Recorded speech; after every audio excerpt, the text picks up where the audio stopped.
If you like the story, you can support the author on Patreon. Link is in the description. Chapter 1, Prologue.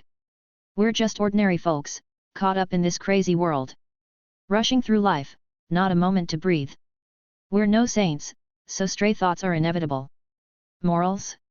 Set those aside, let's talk profit instead. The off-key singing echoed inside a beat-up electric scooter. Not exactly musical, but not bad enough to scare off dogs, either.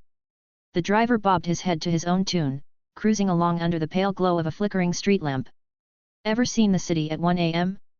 He thought to himself. I see it every night after work. He figured this was it. Born to hustle, die as a cog in the machine. Just another anonymous worker bee grinding through life. Then bam! Just as he crossed an empty intersection, a blinding fog light came screaming in from the left. And with it, a bone-rattling blast of a truck horn, deep, guttural, like a bull's roar cranked up to 11. The light and sound hit him all at once. He barely had time to process what was happening.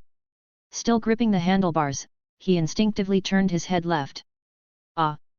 Of course. The ultimate ice guy delivery method, a big-ass truck. Before he could do anything else, the truck slammed into his scooter like a sledgehammer into a landmine. The battery beneath him detonated, sending up a burst of sparks and fire. The truck didn't stop. They were out in the industrial outskirts of the city, no cameras, no traffic, not even a decent dashcam in sight. By the time emergency services arrived, the accident had already gone viral online. The fire was out. All that remained was a charred scooter frame on the side of the road. In the driver's seat, barely recognizable amid the soot and metal, was a single scorched mark, one last trace of a nameless man whose life had burned out without fanfare. The only one who noticed he was gone? His supervisor, furious that someone had skipped work for 3 straight days without handing over the project files. Eventually, a termination letter was mailed to an empty apartment mortgage still hanging like a noose for the next 30 years. A few months later, when the bank repossessed the place, that letter was tossed in the trash. No one cared, the tenant had vanished. //system, transferring consciousness //. When our tragic, overworked soul opened his eyes again, he wasn't sitting in his scooter. There were no headlights, no screeching trucks. In fact, he wasn't even sure there were windows anymore. He felt like he was strapped into some high-tech massage chair, padded tight from every direction. Directly in front of him was a curved, translucent panel, his only view of the outside world. He tried to turn his head, but it was difficult. His eyeballs worked fine, though. Limited field of vision, but enough to figure out he was sealed in a small, enclosed pod. Outside the viewing panel, darkness. A vast expanse of stars stretched across the void, glittering like scattered diamonds. Was it nighttime? But then a massive planetary body drifted past, striped with bands of white and brown, a swirling red spot staring back like a cosmic eye. Wait. That looked suspiciously like Jupiter. Which meant, this wasn't just nighttime. This was space. Real, honest-to-God outer space. He stared, slack-jawed, as rings and meteor belts zipped by. It was like watching a planetarium projection, except this was way too real. And way too close. His brain jumped to the last thing he remembered: headlights. The truck. The crash. This felt like a sequel. Tentatively, he tried to move. His limbs were buried under padding, but not paralyzed. With some effort, he wriggled his right arm free and raised it to his face. The arm was chubby. Soft. Skin so smooth it practically glowed. No way this belonged to a sleep-deprived, underpaid adult. In fact, these proportions didn't belong to an adult at all. What the hell? I've been reborn. Did I transmigrate? Or is this some kind of body possession thing? No extra memories popped up. No cheat skills. No glowing system screens. Just confusion. Judging from the view outside, this wasn't a fantasy world or a digital dimension. Looked like space. Deep space. And if that was Jupiter, then maybe he was still in the solar system? A few moments later, another planet floated by, this one wrapped in majestic rings. Saturn, he guessed. Which means I'm moving toward Earth, or the Sunday. He glanced around. No steering controls. No dashboard. Not even a joystick.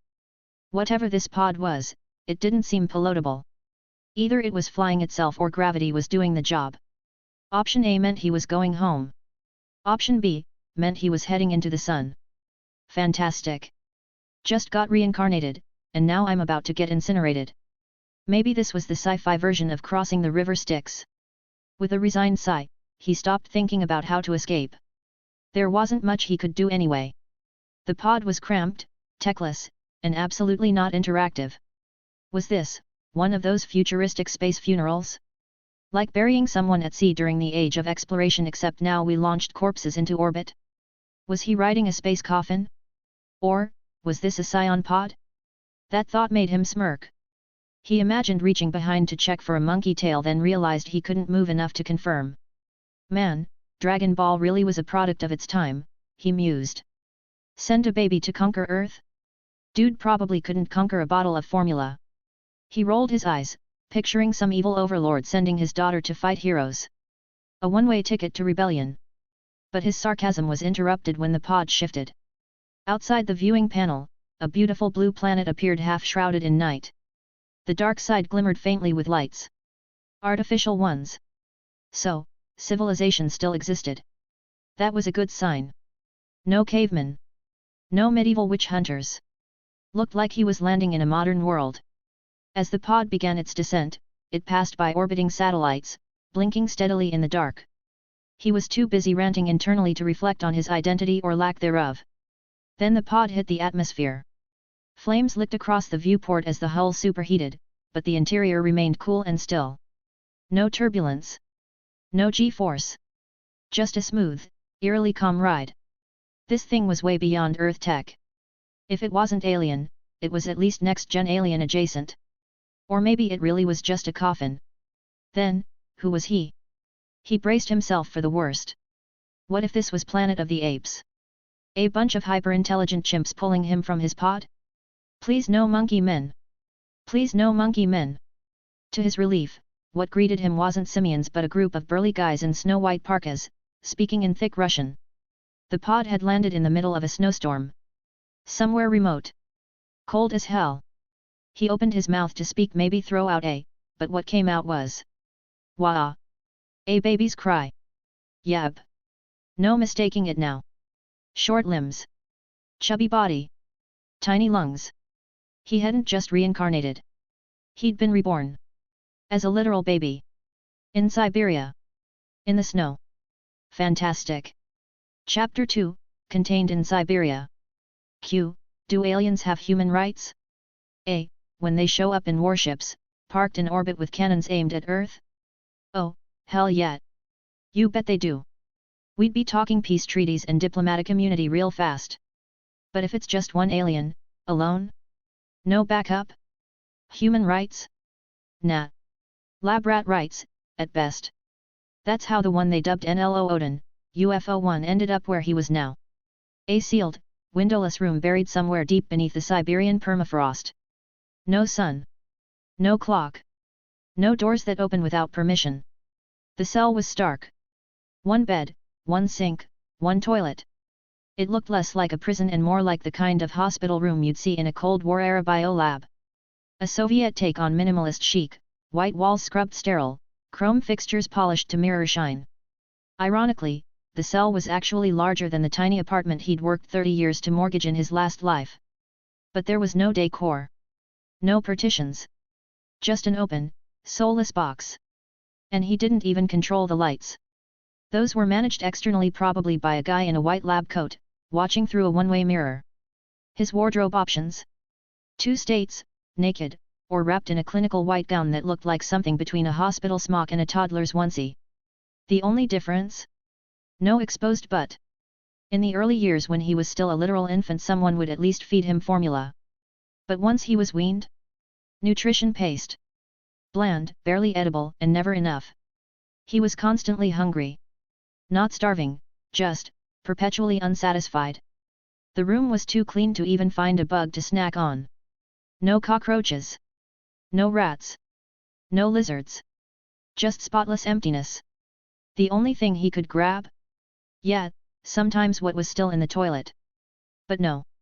He hadn't sunk that low. Not yet. At least the flush button still worked. One of the only things they let him control. There were no clocks, no calendars.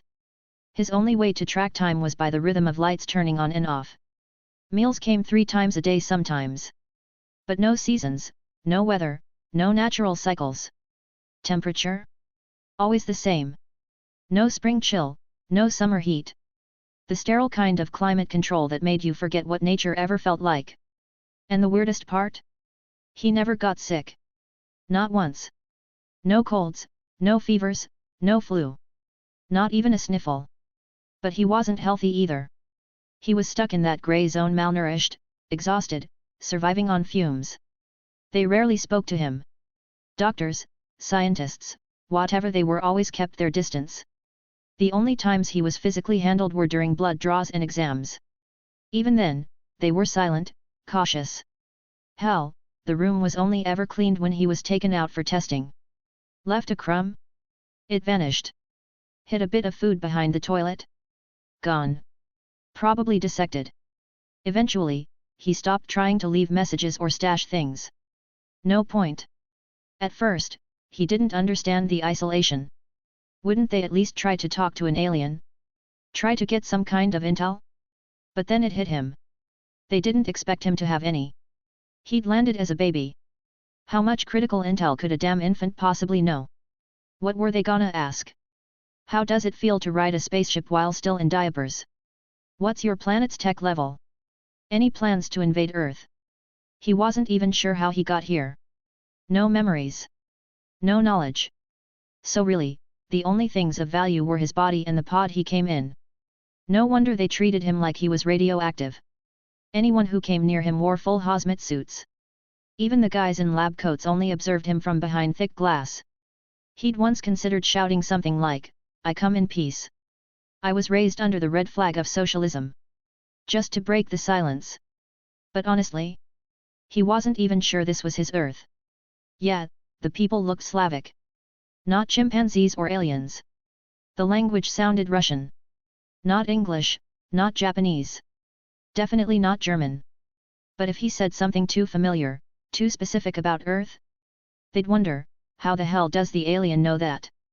And once that question pops up, yeah, that's how you end up on an autopsy table regardless of your answers. He wasn't about to gamble on whether these guys would dissect him for fun.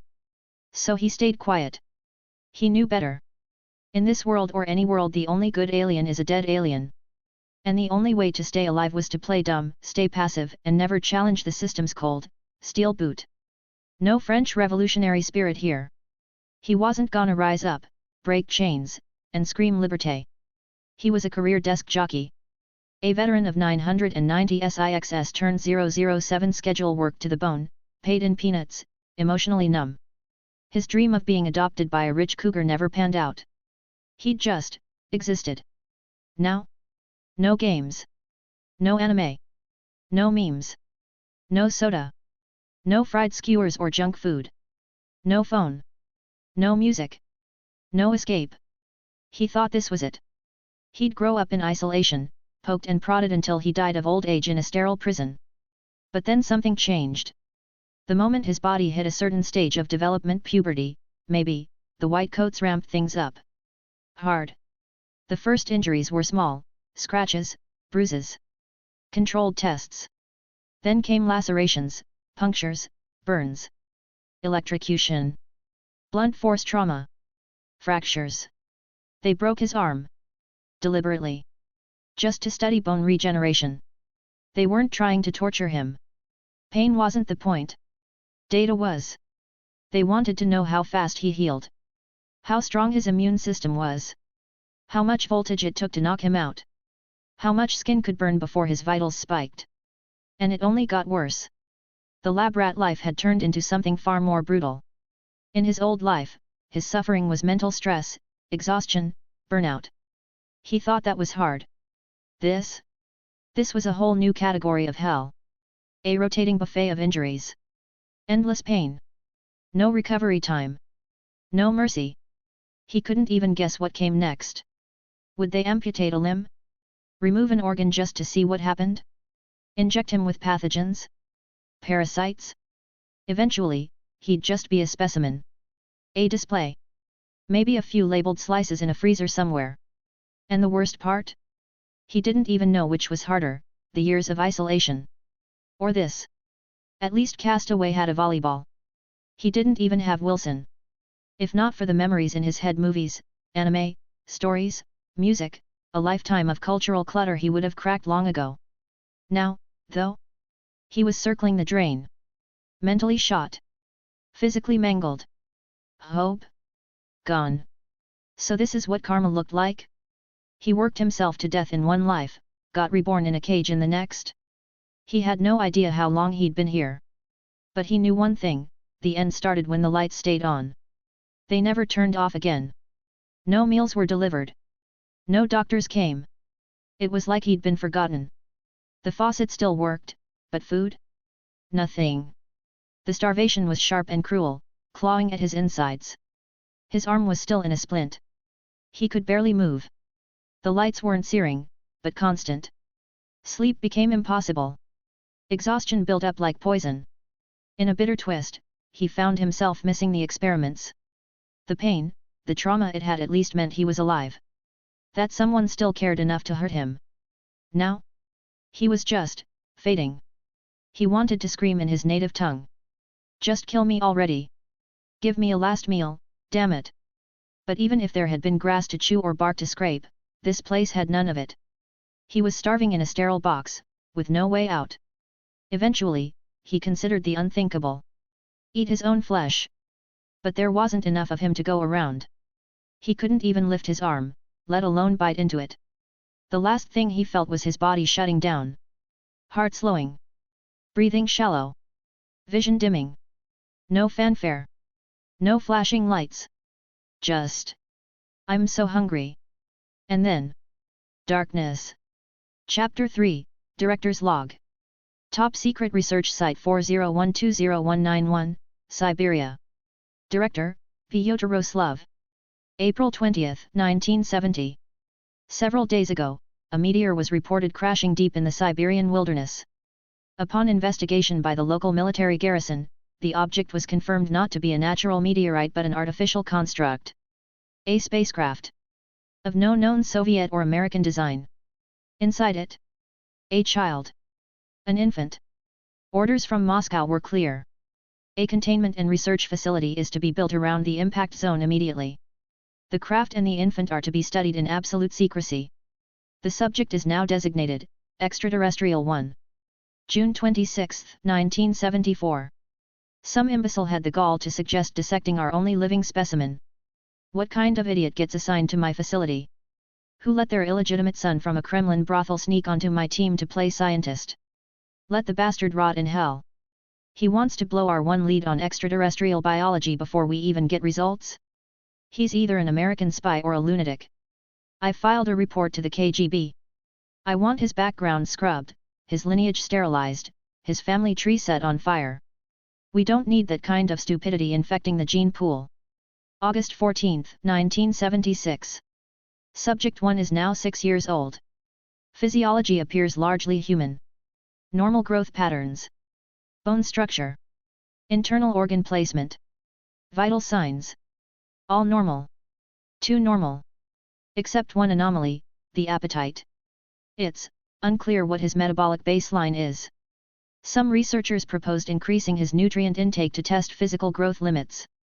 But others warned, what if he changes? Evolves?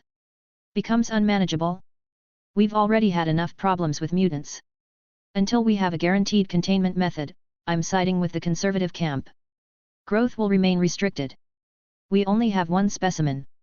I'm not risking it for hypothetical results. This isn't 1944, after all, when Tsarist rebels and Nazi mystics tried to summon a demon off the Scottish coast. That farce gave them a horned infant one the Americans now parade around as some supernatural weapon. Using demons to fight monsters is one thing. But I've got an alien. I can't gamble that he's equally useful. Train him as a soldier? Let whoever proposed that bring me funding from the Winter Soldier program or the Red Room. Without resources, it's madness. February 19, 1980. Headquarters is dissatisfied with our progress. No breakthroughs in reverse engineering the spacecraft. The materials alone are beyond replication. And the child? Still no significant genetic anomaly. No superhuman strength. No enhanced intellect. No regenerative serum in the blood or spinal fluid. Not even potential for it. X-rays suggest a typical juvenile skeleton. Blood work? Malnourished, underdeveloped. Without context, any doctor would diagnose him as a neglected orphan. If I didn't know he fell from the sky inside a starship, I'd believe it too. I pulled strings. Re-interviewed the soldiers from the crash site. Their testimony was consistent, this was the child they recovered from inside the craft. So what am I looking at here? A human born on another planet? Is panspermia real? Are we the alien life? That kind of metaphysical crap doesn't help me justify 15 years of funding. I need results. September 30, 1983. The Cairo incident changed everything. A mutant battle erupted in Egypt, terrifying displays of power. Telepathy. Fire manipulation. Flight. The Americans and Israelis got all the footage. Now Moscow is panicking. All superhuman research programs are under pressure.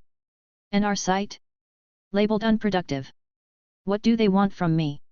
A spell to keep young forever by bathing in virgin blood? Maybe they'd like me to drain our specimen dry and see what happens? Idiots. If they're so eager to study bloodsuckers, they should take a trip to Transylvania. I still believe Subject 1 holds secrets. The resemblance to humans can't be coincidental. Maybe he is a step ahead of us in the evolutionary chain. But our tools are too crude. We need to go deeper: genetics, cellular structure. We may be missing the very data that matters. No species builds a ship capable of interstellar travel without first mastering its own biology. If his body is the key, not the craft, then we've been studying the wrong thing. I agreed to surrender the pod. It was a calculated compromise. Headquarters wanted it for military R&D, especially after the US announced their Strategic Defense Initiative in March. Let them tear it apart. Now that it's out of my hands, the budget cut didn't hit us as hard as I feared. What remains? I'll invest it all in Subject 1. December 8, 1986. Policy shifts. New leadership. New direction. On paper, it sounds promising. In practice, a death knell. Programs deemed unproductive are being shuttered. We're officially under review. The clock is ticking. The boys reached adolescence. I can no longer delay more extreme testing. The body must be pushed. Pain tolerance. Damage thresholds. Regeneration rate. Yes, the methods are unpleasant. But science requires sacrifice. I have no other choice. January 7, 1988. Economic instability is hitting everyone, even the Eastern Bloc. Budgets are shrinking. Rations that were once delivered are now sold to us. Prices are skyrocketing. If this continues, we'll be trading rubles for black bread and bandages. I've started pulling favors. Old comrades. Shadow networks. It's risky. But necessary. Because I'm finally seeing something. Subject 1 heals faster than normal humans. Not like a mutant, no instant regeneration, but still notable. Clean healing. Minimal scarring. Accelerated tissue recovery. His genome remains unreadable. Every known sequencing method fails. That's how I know he's not from Earth. Our tools simply can't decode him. The higher UPS don't care. They want results. Military applications. Super soldier serums. Weapons. Cloning programs. They talk about more winter soldiers, finishing the Foxfire initiative, as if any of that's simple. But I can't give up now. I'm so close. I can feel it. He's right there, on the edge of revealing everything. A goddess lifting her skirt, just a glimpse of something divine. All I need is one spark. One discovery. November 9, 1989. The wall is falling. East Germany is collapsing, and so is the illusion of stability. Even civilians now question the party's promises. The veil is lifting, and no one seems to know what to do. I'm not a politician. I'm a scientist. But someone has clearly made a mistake along the way. I pray someone with vision takes the reins soon. I can't afford distractions. I'm on the verge of something monumental. August 1, 1990. Damn it. Damn them all. I've been told the KGB is watching me. Me. A loyal son of the revolution. Every test, every scar, every sleepless night it was for the glory of our nation. And now I'm the liability? There's talk of restructuring. Of cleaning house. No. I won't run. This place is my life's work. I will not abandon it. Not when I'm this close. August 1, 1990. That was the final entry. The director's log ends there. Chapter 4, The Explorers. Summer in Siberia could hit over 30 degrees Celsius if you were lucky enough to be in the southern parts. But up in the Arctic Circle? It was still cold enough to require winter gear just to walk outside without freezing your teeth off. Still, for locals used to it, a long-sleeved shirt and jeans were enough. A group of young men, home from the city, were trekking through the ruins of a recently abandoned research base, one buried deep in the northern frost. The site wasn't particularly large. After about an hour of cautious exploration, they'd pretty much covered the whole place. Whoever evacuated hadn't taken much with them. Teapots, cups, a gas stove, lamps, desk lights, even searchlights. Clearly, they'd only taken the essentials and left the rest behind. But to these boys from a supply-starved village in the Arctic Circle this was a gold mine. In the Red Empire, those things might be scraps. But here? They were treasure. Wooden filing cabinets, metal lockers, kitchen cupboard stuff like that could be put to real use. The sturdier pieces could replace the rickety furniture back home. The weaker ones? Firewood for winter. There were even a few rifles lying around, and an old jeep that wouldn't start. The jackpot? A storage room filled with food. It wasn't overflowing, but still flour, canned goods, dried supplies. Half a warehouse was nothing to sneeze at. And the place still had power and heating. Honestly, even if you ignored all the leftovers, the base itself was a valuable structure. The only real disappointment was the total lack of documents, files, records, anything. As if they'd been systematically erased. Everything inside was a mess. Drawers pulled out, cabinets ransacked. Either someone was in a hurry, or they wanted to make sure nothing usable remained. The deeper they went into the base, the more it began to feel like something wasn't quite right. And then, they found it. A door. Big. Heavy. Reinforced. Different. It wasn't labeled, no warning signs, no bright red letters shouting danger or do not open. That gave the group a false sense of safety. They looked at each other. Shrugged. Decided to open it. There was a valve wheel mounted in the center, looked like the kind that controlled a locking mechanism. They took turns turning it.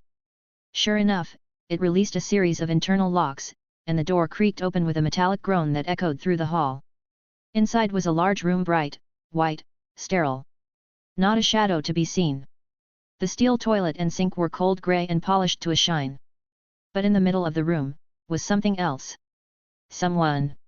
A figure lay collapsed on the floor. Wait, is that a person? Is he dead? Who the hell is that? Questions tumbled out of their mouths like a burst dam. No one had answers.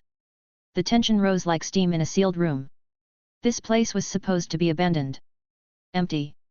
Dead. But here was a body. Finally, one of them mustered enough courage to step forward. He crouched down, eyeing the figure on the ground. Male. Long limbs. Gaunt, emaciated, almost skeletal. His skin was deathly pale. Hair shaved down to a patchy black fuzz. His eyes had rolled back. Only the whites were showing. No rise or fall of the chest. No obvious signs of life. The boy touched the body's nostrils. Then the side of the neck. Nothing. He shook his head. Dead. Do we just leave him here? Someone asked. The others grimaced. I was thinking we could turn this place into a hangout, one said. Not with a corpse lying around. Eventually, the boldest one in the group spoke up. Come on. Help me carry him out. We'll bury him somewhere. Properly. None of them were particularly sentimental. But burying the dead was still practical. Efficient. Cremation would require too much fuel. Building a coffin or a mausoleum. Way too much effort. A shallow grave was faster, easier, cleaner. It wasn't about respect. It was about avoiding rot, stench, and disease. Besides, in a world where people whispered about mutants, vampires, werewolves, even zombies. A corpse was honestly the least scary thing you could stumble on. Just as long as it didn't get up. They moved quickly. 2 grabbed the arms, 2 grabbed the legs, and the last pair steadied the torso. 6 young men, lifting one emaciated body. He was heavier than he looked. Maybe from dehydration. Or maybe it was dead weight literally. Either way, they were panting by the time they reached the surface.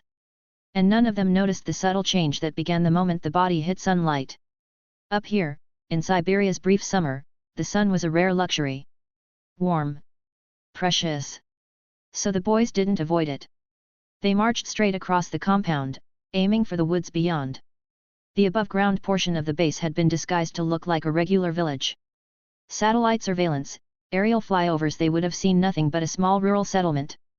Even the vehicles used during the site's operational years had been civilian grade. Nothing military.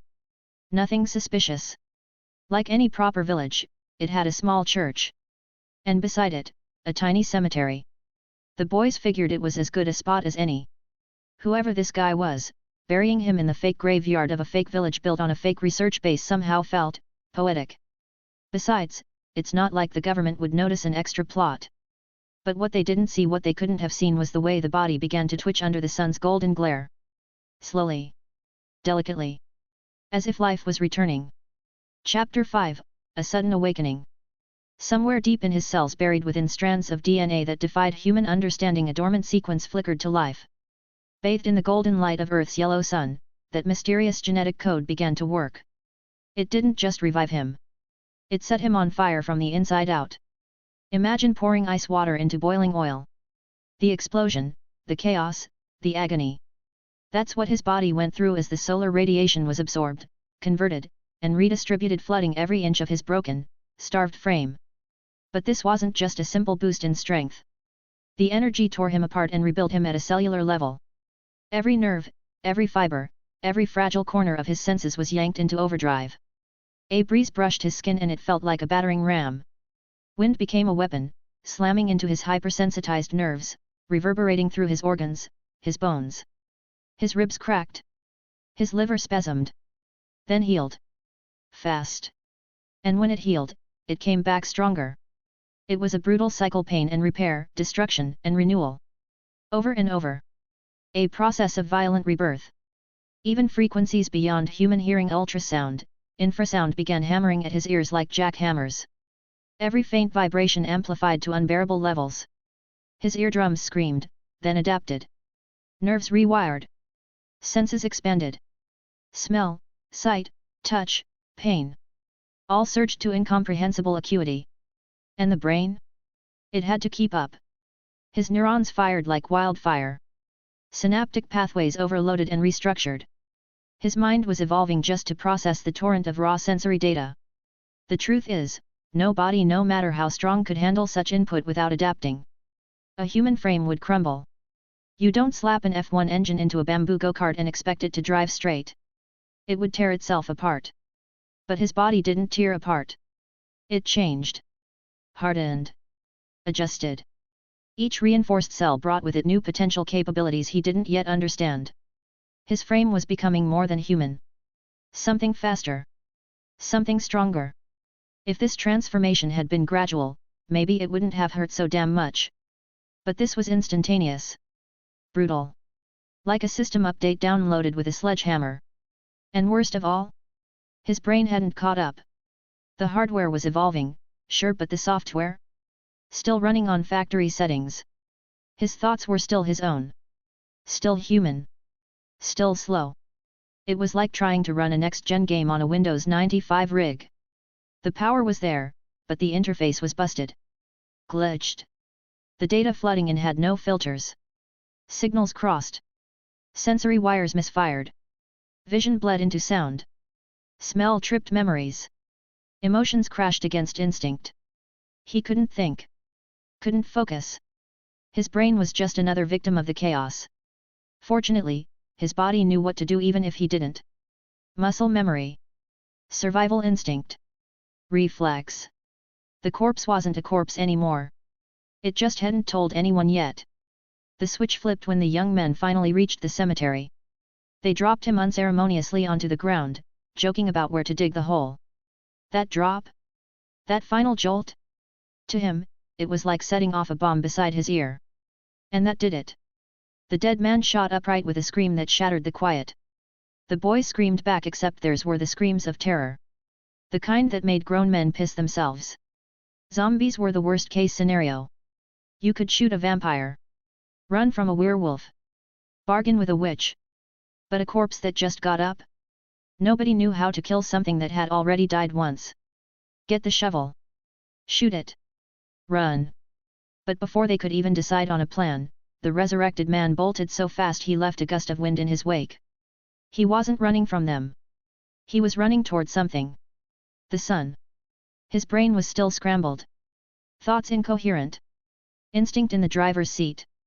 But the light warm, golden, alive called to him. Like a starving man chasing the scent of bread. Like a drowning man clawing toward the surface. He didn't run through shadows. He avoided them without even realizing it. His route curved with the light, not because of strategy, but because his body refused anything that would dim his fuel source. He didn't smash through trees. Didn't crack boulders in his path. He didn't need to. He was gone before the air even realized he'd passed through it. And by the time he reached the edge of the land, the very brink where soil turned to sea, his hospital gown was long gone. Torn to ribbons by air friction. He didn't stop. He leapt. Off the cliff. Into the ocean. He hit the water like a missile. No hesitation. No splash. Just velocity.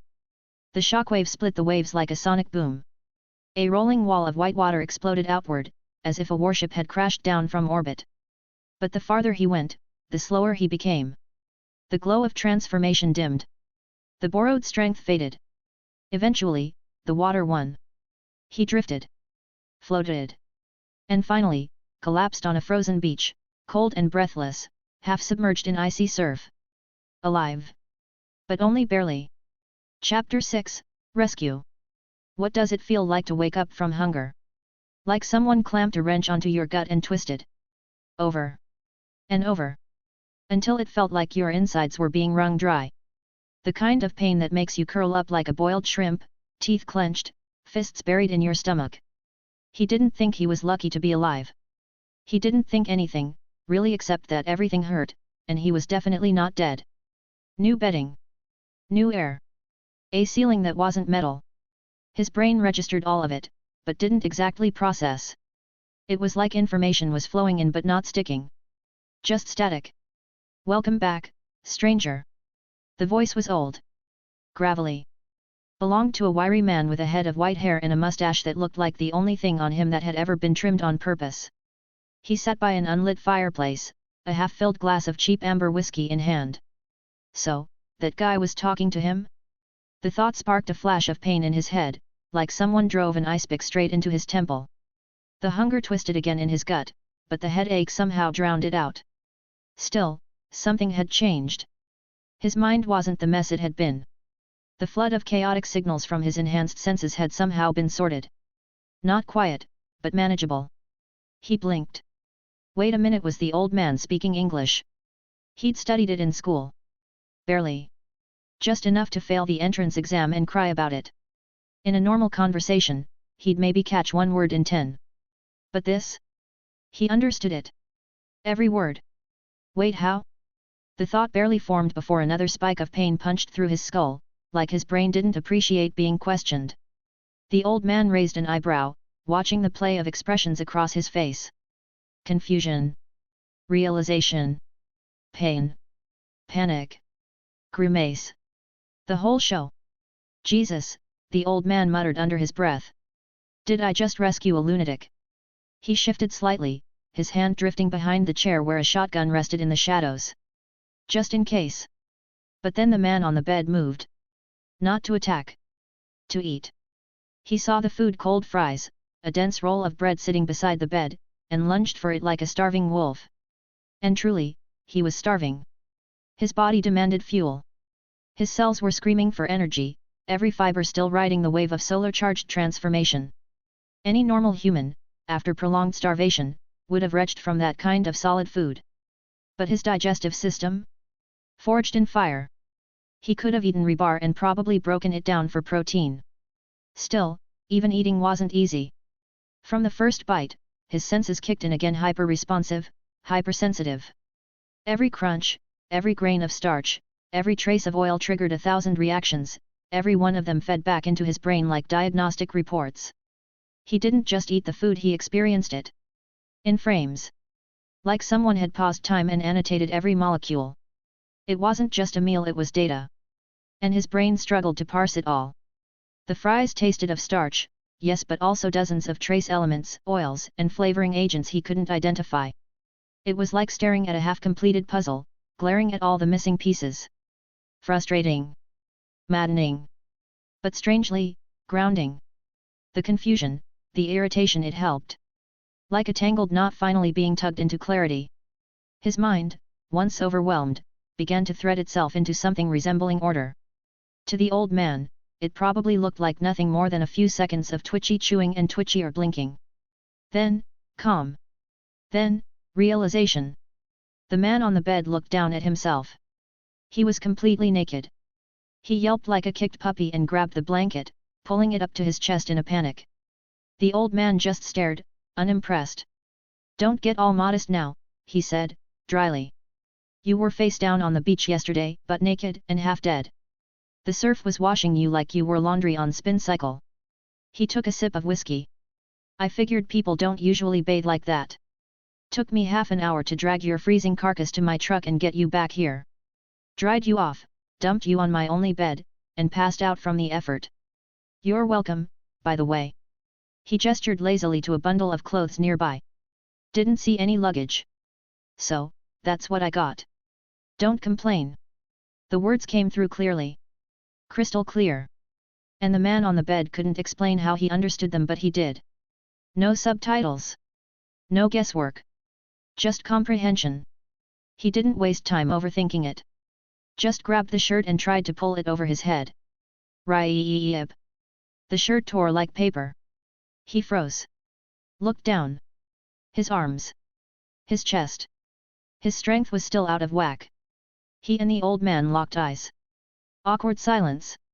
"Okay," the old man muttered, rising from the chair and pulling another shirt from a nearby pile of clothes. "Try this one. Maybe don't hulk out this time." The new shirt was at least clean, sort of. Smelled like it had been washed, if not folded. That was good enough. This time, he moved slowly. Deliberately. Carefully working the shirt over his head and onto his arms without shredding it. The pants followed. He stayed under the blanket as he slipped them on because modesty wasn't dead, apparently. No underwear. No socks. No complaints. The clothes were a size too small, but his frame was so thin they still fit. Just barely. Sleeves short. Pants riding high. But it was something. And for the first time since the crash, the chaos, the blackout. He was warm. He was clothed. And he was awake. Chapter 7, A New Life. Henry eyed the empty plate beside him. Next to it sat a glass of water. This time, he was careful. He lifted the glass slowly, steady hands cradling it like it was made of glass because, well, it was, and downed the whole thing in one go. The water wasn't exactly clean. Tasted weird, like iron and something floral. But it was cold and wet and his body craved it more than reason. The old man finally spoke again. "Name's John Brown," he said. "You got a name, stranger?" The question hit harder than expected. "Who am I?" Back in the cell under those cold, overlit sink mirrors he'd seen his face change. He wasn't the black-haired, black-eyed guy he remembered from his past life. His hair was still black. But his eyes? Crystal blue. His skin? Pale. Not the rosy kind, this was that death white, melanin-challenged European kind. He wasn't the same person anymore. And if he wasn't, did his old name even matter? The Russians had called him Nlo Odin, a cold, bureaucratic codename that sounded like a bad sci-fi parody of Norse mythology. No way he was sticking with that. He figured, new face, new world, new name. In halting English, he muttered, "My name is Henry." Keep it simple, he thought. He didn't want attention. He didn't want to stand out. He picked something forgettable. A name you'd lose in a phone book. Henry. Why Henry? No idea. Felt right. Maybe because it sounded plain. Maybe because it didn't sound like a lab rat. Henry what? John asked, brow raised. Last name? He hadn't thought that far. Hell, he didn't even want to think that far. Just Henry, he said, shaking his head. John didn't push. Suit yourself. He switched to Russian. Asked something with a slow cadence. Henry just stared blankly. That earned a grunt from the old man, who shifted back to English this time, even slower. You got anywhere to go? This time, Henry understood. He shook his head. Didn't think so, John muttered, grabbing the shotgun leaned beside his chair. He didn't hold it by the grip, just lifted it lazily from the middle like it was a walking stick. Well, you can stay. Couch in the bar's yours. The bed's mine. You'll work for your meals. Booze costs extra. He walked toward the door, pausing just long enough to toss the words over his shoulder. If you decide to leave, the food and clothes are my gift. But don't expect more. Got it. Then he was gone. Henry sat there, still holding the cup. Go? Where the hell would he go? Even if he somehow made it back to his old country, if that country even existed in this version of Earth, he didn't have his face, his ID, or his name. That life was over. He hadn't even figured out if that past life still happened. For all he knew, the guy he used to be was a ghost in a world that didn't exist anymore. He remembered Area 51 rumors. War in the Middle East. Mass looting in American cities. But nothing had prepared him for this world. A world with alien pods, Soviet mad science, and, well, apparently, a guy who kept Captain America's shield on his bar wall. And he'd been here for decades. That number appeared in his mind again, unbidden. 7,427 days. He hadn't counted them. Not consciously. But his brain rewired, supercharged, had logged everything. Every test. Every wound. Every word spoken in Russian, even if he couldn't understand it. He remembered their faces. Their voices. Every moment of pain like it had just happened yesterday. And suddenly, that enhanced memory didn't feel like a blessing. He shook his head. Tried to push it all away. So what now? If he was right, he'd spent nearly 20 years trapped in that place. 20 years of his life. Gone. His entire youth, eaten alive by isolation and needles and cold metal tables. 30% of an average human lifespan, wasted. Jesus. He didn't even have the will to rage about it. Just another unlucky roll of the dice. Another shitty save file. No point trying to go back. That life was gone. But maybe this one could be different. The only thing he regretted? The D drive. The collection. Private archives. No one had cleared his browser history. If someone found that folder. Well. Rest in peace, past life. New face. New name. New start. Fine. Let's try this again. Henry stepped through the door into the next room and found himself in a bar. Not just a room with a liquor shelf. An actual bar. There were 6 battered wooden tables scattered in the center, with booth seating lining the edges. The kind with torn upholstery and sticky tabletops. 2 pool tables sat under dusty lights. 3 dartboards clung to a wall riddled with holes that extended way past the targets. And then there was the wall. One wall, different from the rest, lined with faded photos of soldiers. Black and white snapshots of younger men in uniform.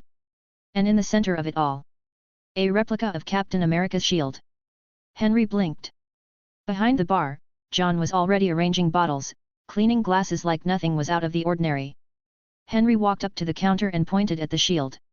You got a grandson or something? John froze. He turned slowly. What? The shield, Henry said. That, decoration. You have a kid into superheroes or something. His English was clearer now.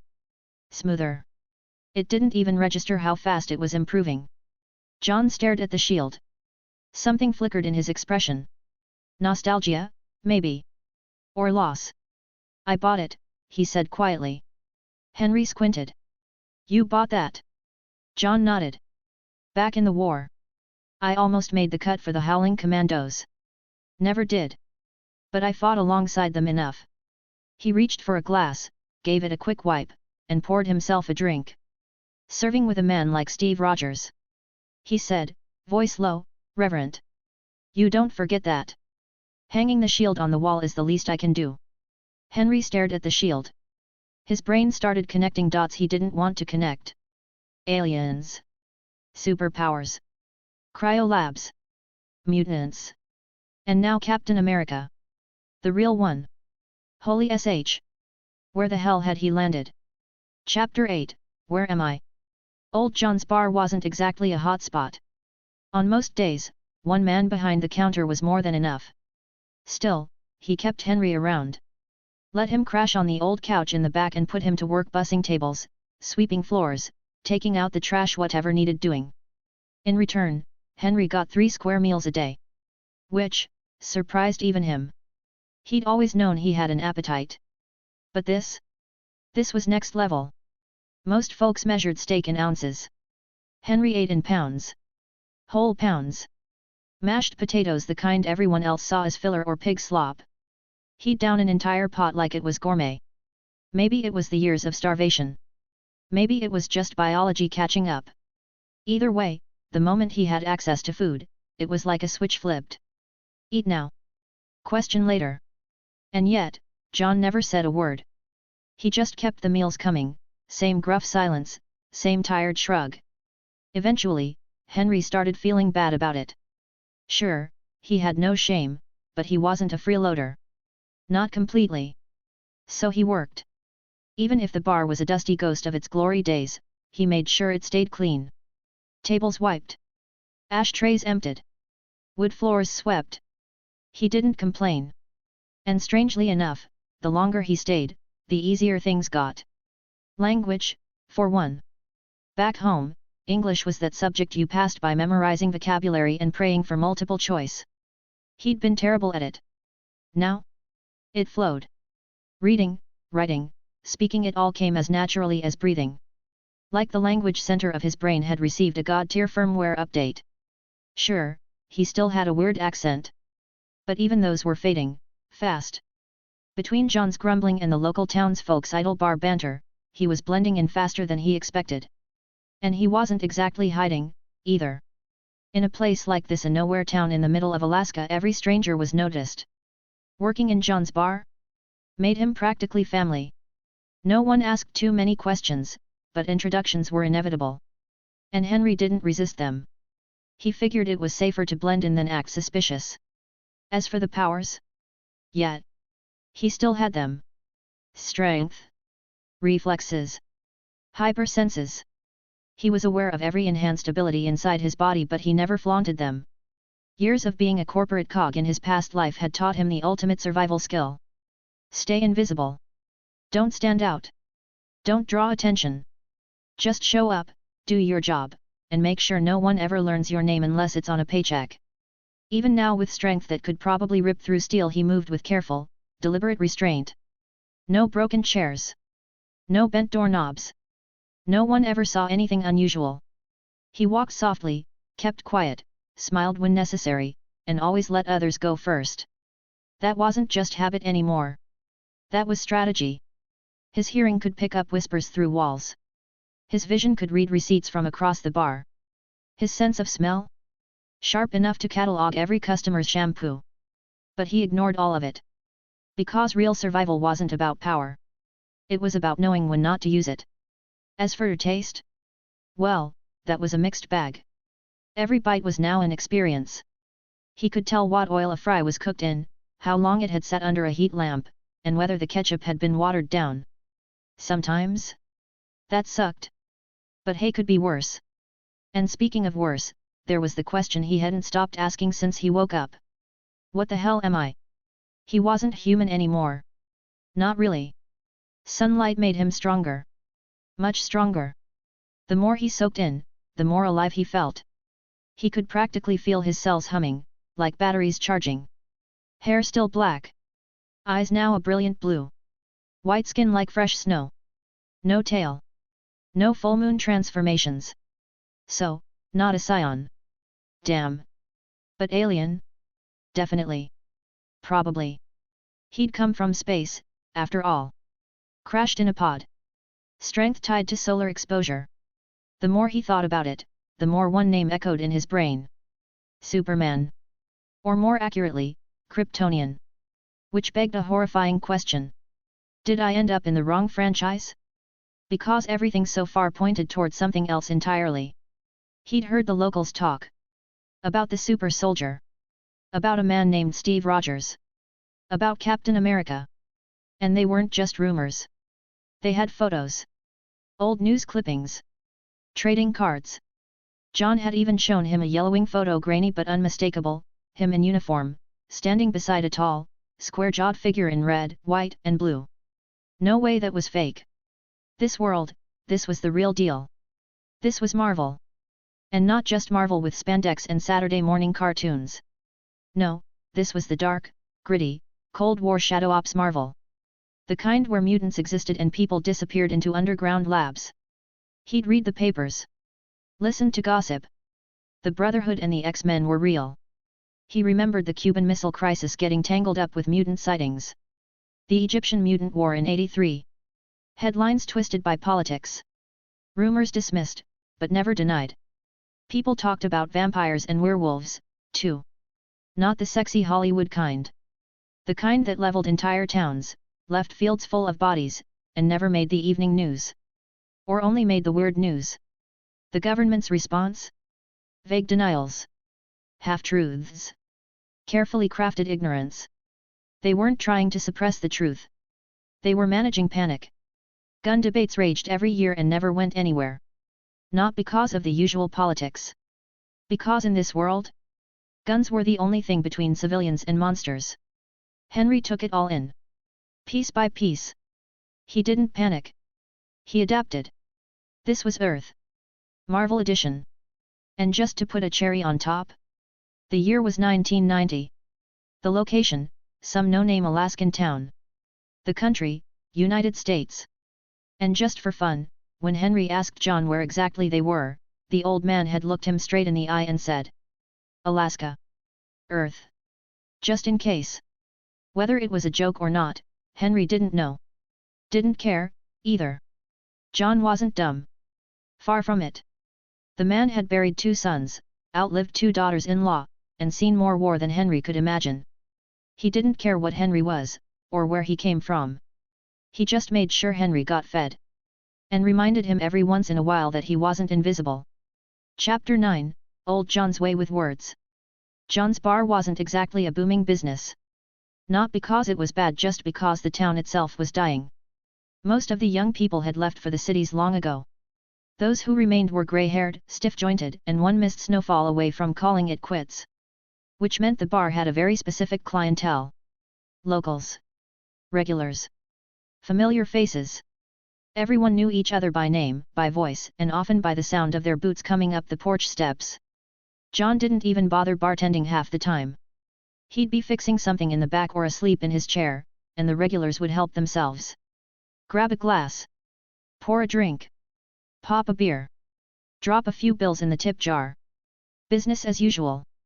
That was the kind of place this was. That was why John could run the whole joint solo and still have time to cook, smoke, and mutter obscenities about the weather. Of course, if someone got too comfortable behind the counter, John would toss a string of curses their way just to keep the hierarchy clear. Meals? That was someone else's gig. There was a diner 2 blocks over. John didn't do entrees, just drinks and the kind of greasy finger food that paired well with alcohol and heart disease. Most nights, the regulars showed up after sunset for a quiet drink, a smoke, and maybe a few half-hearted rounds of darts. No one got plastered. No one made a scene. Unless something big had happened. When someone drank alone and drank hard, it usually meant bad news at home. A death, a divorce, something they didn't want to talk about. When 2 or more old men started drinking like fish, that meant good news. A wedding, maybe. A baby. Or just a deer hunt that went unusually well. In either case, people gave space when space was needed. And if help was required, they pitched in. Quietly. Without asking for anything back. It wasn't about being polite. It was just how things were done. No fuss. No drama. Just a kind of worn-down kindness that only comes with age, hardship, and the certainty that life doesn't owe you anything. That said, there was one thing Henry had gotten very, very wrong. He used to think old folks didn't know how to cuss properly. That was, deeply incorrect. These old redneck bastards could swear like poets. Maybe the younger generation had gone soft, always pulling guns instead of pulling punches, but the elders?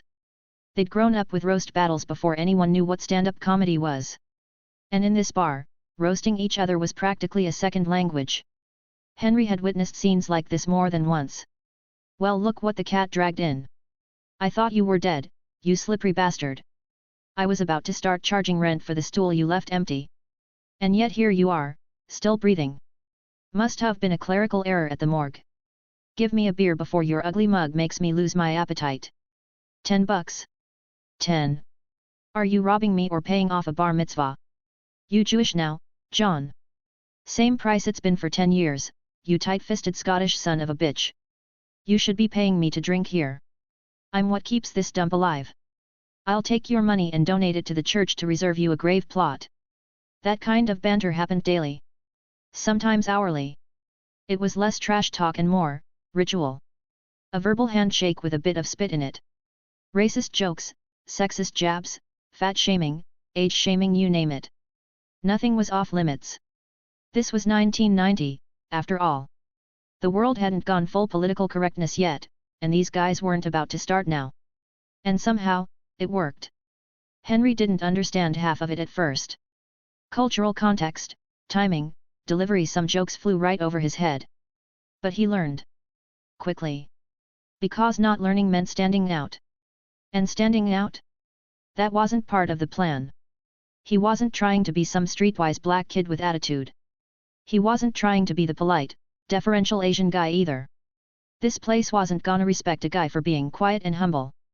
They'd just call you soft. Or worse, effeminate. And that Henry couldn't stomach. Being the lazy underachiever? Fine. Being mistaken for some delicate flower? Absolutely not. One of the town's old women had already started referring to him as that sweet, shy boy with the big shoulders but the soul of a little girl. He almost choked on his fries when he heard that. Nope. No way. Not happening. So, he adapted. The jokes. The slang. The way people ribbed each other with a half smile and a middle finger. He watched, learned, and practiced. And when he wasn't soaking up insult etiquette, he watched the bar's one form of entertainment, the beat-up old CRT television behind the counter. There were no premium channels. No cable. Just whatever the rabbit ears could pick up, mostly public access news and endless reruns of black and white war movies or 70s soap operas. Didn't matter. Henry devoured it. Not because he wanted to learn English, though it helped, but because he was starved. Not for food. For noise. He'd been locked in that Russian bunker for nearly 20 years. No entertainment. No conversations. No books. No music. Nothing. Even silence gets unbearable after long enough. So now, even the corniest black and white film felt like gold. And no, there were no Cokes. No chips. No anime. But John fed him 3 meals a day without complaint. That was more than Henry had dared to hope for. Meanwhile, his body kept changing. He didn't go to the bathroom. At all. Nothing in. Nothing out. Every calorie was being converted with 100% efficiency. No waste. No mess. And with every meal, his body grew. He was filling out fast. Shoulders broader. Frame thicker. Muscles dense and hard. It was like watching a balloon inflate in slow motion. Every day, he looked less like a gaunt lab experiment and more like someone cast from iron. Anyone paying attention would have noticed. But John didn't ask questions. Henry could sense it. John knew something was off. But the old man had lived too long and seen too much to care about things that didn't matter. Young people were the future. He was just a man waiting out his final days behind a bar. If Henry needed help, he'd help. No lectures. No judgment. Just one grizzled hand resting on the shotgun, and the occasional reminder that he wasn't as senile as people thought. Chapter 10, A Passion for Film. You really like old movies, hey? The question came from behind the bar, where old John was polishing a glass more out of habit than necessity. His eyes were on Henry, not the TV. They hadn't known each other that long, but John had seen enough to get a feel for the kid. Maybe Henry had secrets. Maybe he wasn't normal. But John didn't care.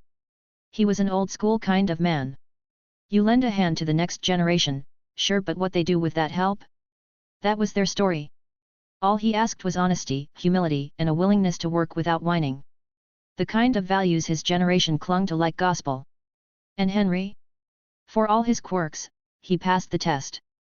So when John saw something he didn't understand, he didn't pry, he asked. Simple as that. Like now. Henry had been glued to the tiny CRT TV more than usual. Not the news. Not the weather. The old movies. Black and white classics, grainy reels from decades ago. And not just once. If something replayed, he'd watch it again. A third time. Still with the same rapt attention. When John asked, Henry didn't answer right away. His eyes shifted slowly, first one, then the other, like a camera panning away from a scene. Then he turned his head, almost reluctantly. As if waking from a dream. They're beautiful, he said finally, voice low. And he meant it. To a man raised on 21st century anime girls and high-def Instagram filters, black and white films should have felt like ancient fossils. At best, outdated. At worst, unbearably cringe. He'd seen clips online back in the day, over-the-top silent films, Chaplin pratfalls, exaggerated acting that felt more like mime than cinema. He used to laugh at it.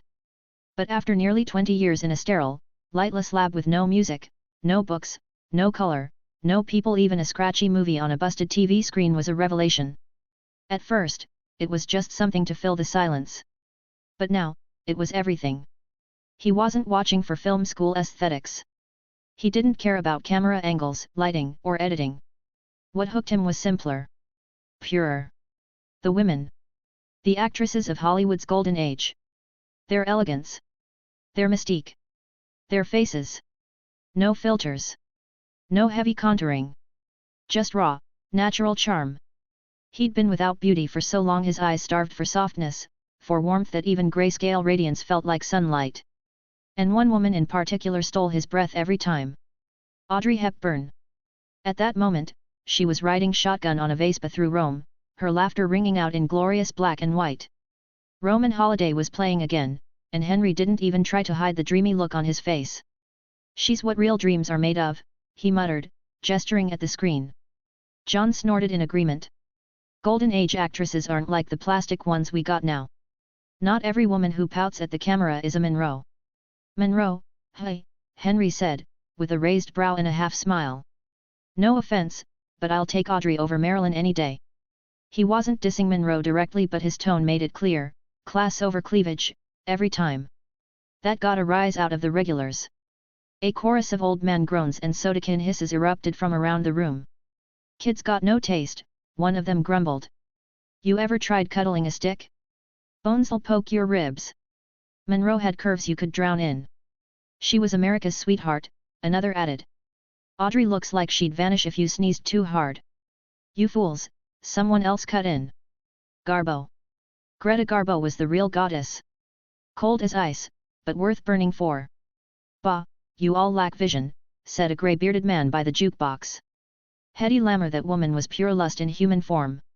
I saw her once, and I never stopped thinking about her. Not once. Henry leaned back, blinking at the bickering chaos. Wait, all of you have different top picks? Like, that different? The men chuckled. Son, it ain't about who's best. It's about knowing what real beauty used to be. Back when every face on screen didn't look like it came out of a Botox factory. These days, anyone with a nose and two eyes gets cast. There's too much choice, another chimed in. Too many options make you forget what good looks like. Honestly, someone muttered, I think you lot just argue for sport. Better than talking about cholesterol. Hey, let a man dream. At our age, it's all we've got. Dream all you want, a voice called from the back. But keep it PG and make sure you're home before your wife finds your search history. Then one particularly crusty old-timer added, at the rate Hollywood's falling, we'll probably get some square-faced, wide-mouthed goblin as the next leading lady. big enough to eat the camera lens whole. The entire bar burst into laughter. Except Henry. Henry had his head in his hands, groaning softly. "Oh God," he muttered. "Don't give them ideas. Just, don't. You guys joke now, but in a few decades, you'll see." He didn't elaborate. Didn't explain. But his tone sent a ripple of unease through the laughter. It was all in good fun until someone asked. "Say, Henry. If you're that into movies, why not go to Hollywood?" And just like that, the room went quiet. Dead quiet. Chapter 11, The Next Step. One of the reasons there weren't many young people in town was simple. The old folks wanted them gone. Not out of spite. Out of hope. They knew this place had no future. It wasn't a town, it was a waiting room for the grave. No jobs. No opportunities. No purpose. This was a place to retire, not start over. So when Henry showed up young, strong, and clearly not from around here, they welcomed him without question, but also assumed he wouldn't stay. Today's question wasn't random. It was a test. A nudge. If he wasn't running from the law, and wasn't hiding from some broken heart, then he had no business wasting his best years in a dying town full of dying men. He should be out there. Somewhere. And if he didn't know where to go? Well, these old-timers had plenty of ideas. That was just what bored old men did, match-make careers like their wives matched up grandkids. But Henry, ever the smart-ass, brushed it off with a smirk. "How am I supposed to get there?" "Swim to California." John, wiping down the bar with his usual gruff patience, didn't miss a beat. "If it's money you need," he said evenly, "I've got a stash." Henry blinked. The comment wasn't a joke. And it wasn't casual, either. There was something in John's tone, firm, unshakable. No pity. No hesitation. Just an offer. Plain and honest. Henry turned toward him, the sarcasm dying in his throat. Every instinct in him said to decline. Years of struggling had taught him that handouts always came with strings. Favors meant debts. Gifts meant leverage. But when he met John's eyes, clear, steady, impossible to read, something told him this wasn't that kind of offer. The old man didn't pity him. He respected him. And that made it even harder to say yes. Still, Henry tried to joke his way out of it. "Come on. What kind of paycheck am I getting here? I've eaten my weight in food since I got here. If you paid me minimum wage, I'd still be in the red." John huffed, glaring. "This is my bar, and I'll decide what you're worth. I've got more saved up than you think. I could drop it all on some college girl and still have enough left to bury your sorry ass in style." Henry grinned. "Better save it for a coffin with a decent lid. If the coyotes have to dig you up and you're just bones and gristle, you'll be screwing them out of a decent meal." The bar erupted in laughter, John included, though he looked like he wanted to throw the nearest whiskey bottle at Henry's head. And just like that, the tension faded. That's how things worked in this town. Banter was how they talked. Teasing meant you belonged. Then someone called out from a corner booth. "If you want money, why not try the crab boats?" "What, is it that time again?" "Yup. Season's opening soon. Word is, captains are already looking for greenhorns. Didn't someone try to sell their boat last year?" "Sell it? Hell no. He just wants a sucker to be captain while he collects the cash. You don't sell a boat that brings in gold, just hire someone else to do the dangerous part." That kicked off a whole round of local gossip. Henry barely followed half of it. He turned to John, brow raised. "Wait, crabbing? Like, real crab? That pays?" One of the older guys leaned in. "Not just any crab, kid. King crab. The kind with legs that stretch taller than a man. Worth a fortune." "King crab?" Henry repeated, stunned. He'd never tasted it, couldn't afford to, but he'd seen the price tags. Enough to make a broke man cry. If that was what they were fishing up here, then yeah, he could see why people risked their lives for it. John, however, looked unimpressed. "It's tough work. And dangerous. But honest," someone else cut in. "No worse than construction, and way better pay. You get a full haul, a good captain. You're looking at 30 grand for 2 weeks' work. Even rookies walk away with 5. Henry went quiet. He hadn't handled the bar's finances, but from what he'd observed, the dollar had roughly the same value as back home. Beer, $1 or so. A steak dinner, maybe 5 or 10. Rent? You could buy a house for under 10 grand. Own a bar like John's for 30. Small town prices, sure, but that only made the math more tempting. One good run on a crab boat could pay for a house. One trip. Henry wasn't dumb. That was a hell of an opportunity. Still, he didn't jump at it. Not yet. Instead, he glanced at John again, searching the old man's face. They hadn't said it aloud, but Henry knew they were alike. Low risk.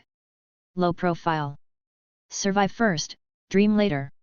So he waited for the verdict. John didn't dodge it. If you want to try it, he said, I won't stop you. It's an honest job. But make no mistake, men die out there. Every year, boats go down and never come back. You're not just risking sore muscles and bruised pride. Henry nodded. It was more than fair. It was the truth. King crab season only lasted a few months, but it was one of Alaska's biggest industries. Everyone knew someone who tried it. Everyone had heard the stories. It wasn't glamorous. It wasn't romantic. It was dangerous, brutal, and paid in blood and bone. But it paid well. And Henry needed money. Desperately. Not just for survival. For a future. For freedom. He'd spent nearly 20 years as a lab rat, a prisoner with no choices. Now, for the first time, he could choose anything. And in a world like this, money wasn't just power. It was protection. Stealing from the town wouldn't help. There wasn't enough cash in the entire bar to fund a one-way trip to Anchorage. But the crab boats? That was real. And real was all Henry wanted. Chapter 12, The Interview. Technically, Henry's little town had a dock, but that was mostly for tiny freight boats hauling in supplies. If you wanted real ships, real work, you had to head south, to the next town down the coast. That's where the crab boats launched. Fortunately, the two towns weren't strangers. Everyone knew everyone or knew someone who did. So when Henry said he was serious about getting on a crab boat, the local old-timers made a few calls. Put in a word. Passed his name along. Old John even drove him there himself. John took the driver's seat. Riding shotgun was the Pole, a grizzled old fisherman who used to run with one of the local captains. Henry? He rode in the truck bed, bundled in an oversized coat, soaking in what little sunlight October had to offer. Technically, it was fall.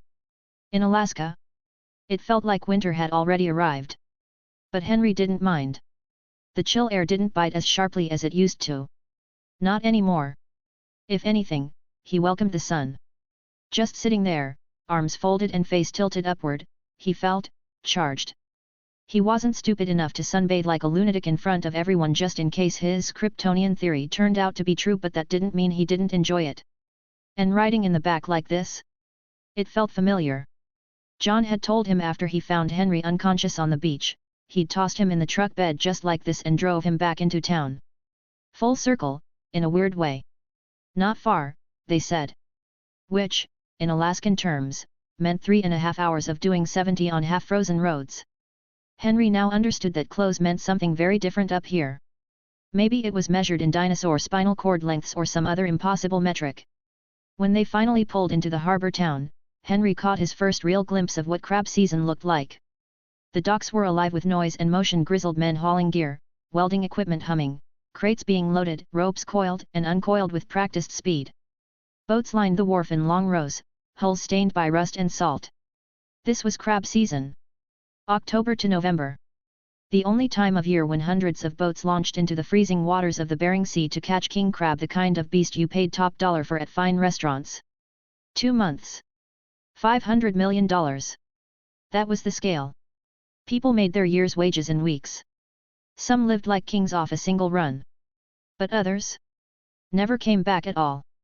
Which was why the right boat mattered. Some captains would take anyone with a pulse and a death wish. Others ran a tight ship, staffed by veterans. Nobody wanted to be on a rookie boat, the kind that sank because no one knew what they were doing. That's why the old guys back home hadn't just sent Henry to any boat. They sent him to the Annie II, captained by George Jefferson III. Name sounded like a presidential merger. But around here, the man was legend. George had inherited the boat from his father, who'd inherited it from his father. He'd been on deck since he was old enough to tie a knot, and every fisherman on this side of the state knew his name. You wanted to learn the ropes? You went with George. You wanted to survive your first season? You begged for a spot on his crew. Which made this interview something of a big deal. As they pulled up beside the Annie II, Henry could already see a storm of movement on deck, men repairing gear, loading supplies, checking hydraulics. The whole vessel looked like it was preparing for war. The Pole didn't wait. He leapt onto the deck like a man half his age, shouting, "Hey, old bastard! You remember I said I'd bring you a greenhorn?" A voice shouted back from the engine room. Moments later, a mountain of a man emerged, shirtless despite the cold, wiping grease from his hands. George Jefferson III looked like he'd been carved out of ship steel. His frame was all bulk and calluses, not gym-built muscle, but the kind that came from decades of hauling rope and slamming steel. What little hair he had left was white, and his beard stubble matched. But his eyes were sharp, like seawater and sky mixed together. He stepped onto deck, squinted at the truck. Then he saw John. "Look who it is," George barked. "Unless you brought a bar to my ship, old man, I ain't payin' a damn dime for whatever overpriced swill you're pushing." John fired back instantly. "And here I thought your eyesight was only good for spotting crab. Can't you see the human I brought with me? Or do I need to swing by your house and check if your wife's still alive?" George grinned, hands raised in mock surrender. Same old bark, same old bite. Then he turned, finally sizing up Henry. Up close. The kid was tall. Solid. Not gym sculpted but dense. Like he was built for impact. "Name?" George asked, voice gravelly. "Henry, sir." "Just Henry." Still figuring out the rest. George circled him once, then gave his shoulder a heavy smack. Henry didn't budge. Felt like the guy had just slapped a concrete wall. George nodded, impressed. "You'll do." Then, turning to the others, he said, "He's in." To Henry, he added, "Don't get cocky. This ain't a joyride. It's cold, it's wet, and it hurts. Once we leave port, you're stuck. No backing out." Henry nodded. "Understood." John chimed in with a smirk. "Just make sure you've got enough rations on board. This one eats like he's prepping for hibernation. Don't come crying when he starts boiling the catch for lunch." George laughed, deep and rough. "Long as he doesn't puke it back up mid-storm, we'll be fine." Chapter 13, Life as a Greenhorn. On the Annie II, nobody called him Henry. From day one, the crew followed Captain George's lead and gave him a new name, Greenie. Short for Greenhorn. New guy. Rookie. Or in plainer terms, the guy who knows nothing and has to earn everything. There's an old saying. Old hands give orders, mid-timers wait their turn, greenhorns shut up and survive. And on this boat, Henry was the greenest of them all. The other men? Even the least experienced had sailed with George last season. Henry didn't even know how to tie a proper knot when he came aboard. But he wasn't here to prove how strong he was. That would have been easy. Too easy. Sure, he could lift a steel crab pot one-handed or crush a frozen latch without blinking, but why? To make people suspicious? Draw attention? If he wanted an easy life, he would have stayed back in the bar. This was the real world. And here, respect had to be earned. Captain George didn't tolerate hazing, but he didn't coddle, either. That first day, during the calm sail toward the Bering Sea, was the last moment of peace anyone would get. After that, it was hell on water. 21-hour workdays. That was the average. And no, that didn't mean a straight 3-hour break to sleep. Those 3 hours? Scattered across the day in 5 or 10-minute slices. Maybe an hour and change, if you were lucky. Work ran in shifts 2 or 3 hours per rotation, with tiny breathers in between. Enough time to piss, wolf down cold food, and collapse on whatever flat surface you could find. Lunch and dinner? Those were the only 2 real breaks, maybe 20, 30 minutes tops. If the cook was feeling generous, you got hot stew. Otherwise? Crackers, jerky, and hope. The work? Brutal. Dangerous. Non-stop. Each steel crab pot weighed over 750 pounds. Henry's job was to stuff bait sacks, usually bloody chunks of meat, into the cages, then help haul and prep them for drop. And once a pot hit the water? No break. Because there wasn't just one pot. There were dozens. As soon as one dropped, it was time to winch up the next. Rinse, repeat, reset the bait, and send it back into the freezing black below. Then came the ice. The sea spray didn't just soak the deck, it froze on contact. Every surface became slick, deadly, and top-heavy with jagged ice buildup. If too much ice collected, the boat would list. And then capsize. So even when the pots were in the water and the lines coiled, no rest. Out came the sledgehammers. Time to smash ice. Again. Greenie didn't get near the winches, those were for seasoned crew only. He worked the deck. Helped prep the gear.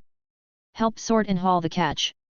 And when they finally winched the cages back up, well, those crabs didn't come out politely. King crabs were armored nightmares, giant, spiky bastards with claws like bolt cutters. Even hauled from deep sea, they were fast, aggressive, and damn near weapons grade. The claws could take a finger if you got sloppy. So everyone wore gloves. Even Henry. Sure, his skin could probably tank the damage, but he wasn't out here to be Superman. He was out here to be a man. Just one of the crew. But none of that, not the workload, not the danger, was as bad as the weather. The Bering Sea in October wasn't just cold. It was lethal. Freezing salt wind ripped straight down from the Arctic, laced with sleet or snow, often slamming into the boat like a freight train. Waves towered over 10 meters high. Wind gusted over 16 miles an hour. And the Annie II was not a cruise ship. Every step was a fight for balance. A wrong move could send you flying off the deck and into the ocean. And while this wasn't the Navy, George would order a rescue if someone fell overboard. Nobody was under any illusions. In seas like this, going overboard meant maybe a 60-second survival window. If someone didn't spot you fast enough, you were just gone. The real test for greenhorns wasn't guts. It was whether or not you puked your soul out. Seasickness wasn't optional, it was a rite of passage. But if you couldn't get it under control, you were useless. Every crab season, dozens of boats lost crew to dock walk newbies who bailed after a single day, puking their guts out and begging to go home. That's why so many boats were always hiring. Henry had considered pacing himself. Taking it easy. Saving energy. Then he lived through one full shift. Between the ice, the crabs, the constant movement, and the hellish cold, he got it. Nobody here worked slow because it was a choice. You worked fast because the faster you worked, the sooner you went home. Every hour on deck was gambling with death. Better to be done in 5 days than risk dying on day 9. That's why a good captain was everything. And George? George knew the sea. He couldn't see the crabs on sonar, but he knew how to find them. Years of instinct. Gut feeling. Maybe luck, too. When he dropped the first set of pots, they came up full. Again and again. With a lesser captain, you'd be out there for 2 weeks praying for a half load. With George? 5 days in, they were halfway to full. And Greenie? The crew loved him. Sure, he didn't know a damn thing at first. But once he learned something, he never had to be told twice. No ego. No whining. No slacking. He took orders, worked fast, asked smart questions, and never, ever complained. When he made a mistake, he fixed it. Fast. Hell, even the old hands were impressed. And best of all? He wasn't trying to show off. No posturing. No macho bullshit. No look what I can lift nonsense. Just a guy doing his job better and better, every shift. 5 days in, he was already helping with advanced tasks. Only thing he hadn't touched was the helm. But everything else? From gear maintenance to crab sorting? He was in the rotation. And no one had a bad word to say about him. Chapter 14, The Incident. Rough seas weren't just an inconvenience, they were the #1 cause of accidents aboard a crab boat. It didn't matter how experienced the crew was. On the Bering Sea, all it took was one rogue wave to throw everything and everyone off balance. Even with Captain George at the helm, even with every deckhand running at full alert, chaos had a way of crashing in without warning.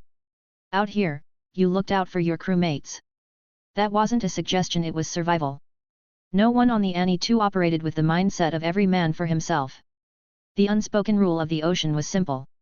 Out here, you've got each other or you've got nothing. That kind of mutual reliance had a way of getting under your skin. And while Henry worked hard to keep his powers on the down low, the truth was, the longer he stayed aboard, the harder it was to stay detached. Sometimes, a helping hand was just a reflex. As long as he didn't overdo it, no ridiculous feats of strength, no obvious impossibilities he could pass. Mostly. But then came the moment where instinct nearly blew his cover. They were mid-haul pulling in another full crab pot from the icy black deep and spirits were high. After several disappointing drops, Captain George had finally hit the jackpot. Pot after pot was coming up brimming with writhing, spiked king crabs. A few more like this, and they'd be headed home. Fast. One of the younger deckhands freshly promoted from his own greenie status this season was guiding the pot in with the tether line, helping swing it in toward the deck. That's when the wave hit. Not a towering monster. Just a side snapper. But it was enough. The boat lurched hard. The pot swayed out, metal groaning as tension shifted. One of the crane lines snapped. The entire cage dropped back toward the water, still tethered, but now swinging dangerously. And worse, the tether had looped around the young guy's arm. The pot lurched outward with brutal force, threatening to drag him overboard or tear his arm clean off. It all happened in a second. Henry moved faster. He caught the pot with both hands, digging his boots into the slick deck and bracing against the rail. Muscles tensed, arms straining, jaw clenched in a performance of effort because pretending to struggle was harder than actually holding the thing. He couldn't look too strong. Just strong enough. The younger deckhand hit the deck hard, yelling out. A second later, crew members swarmed in, one slicing the line off the guy's arm while another dragged him back to safety. With the rookie clear, the rest of the crew turned their attention to the crab pot now dangling precariously over the edge, supported only by Henry's makeshift brace. They had two choices: cut the rest of the lines and let it fall, or salvage it. It wasn't an easy call. That pot was heavy. It was also full. Letting it go would mean dumping thousands of dollars back into the sea. But could the kid holding it hold on? Before anyone made the call, Henry gritted out, teeth clenched for effect. Can you reattach the snapped line? That was all the motivation they needed. Hold tight, Greenie. Someone barked, already rushing to grab a spare cable. Two crewmen climbed up onto the rig, anchoring themselves with harnesses while another clipped the backup line into place. Within seconds, experienced fingers tied the new line with practiced ease. Now!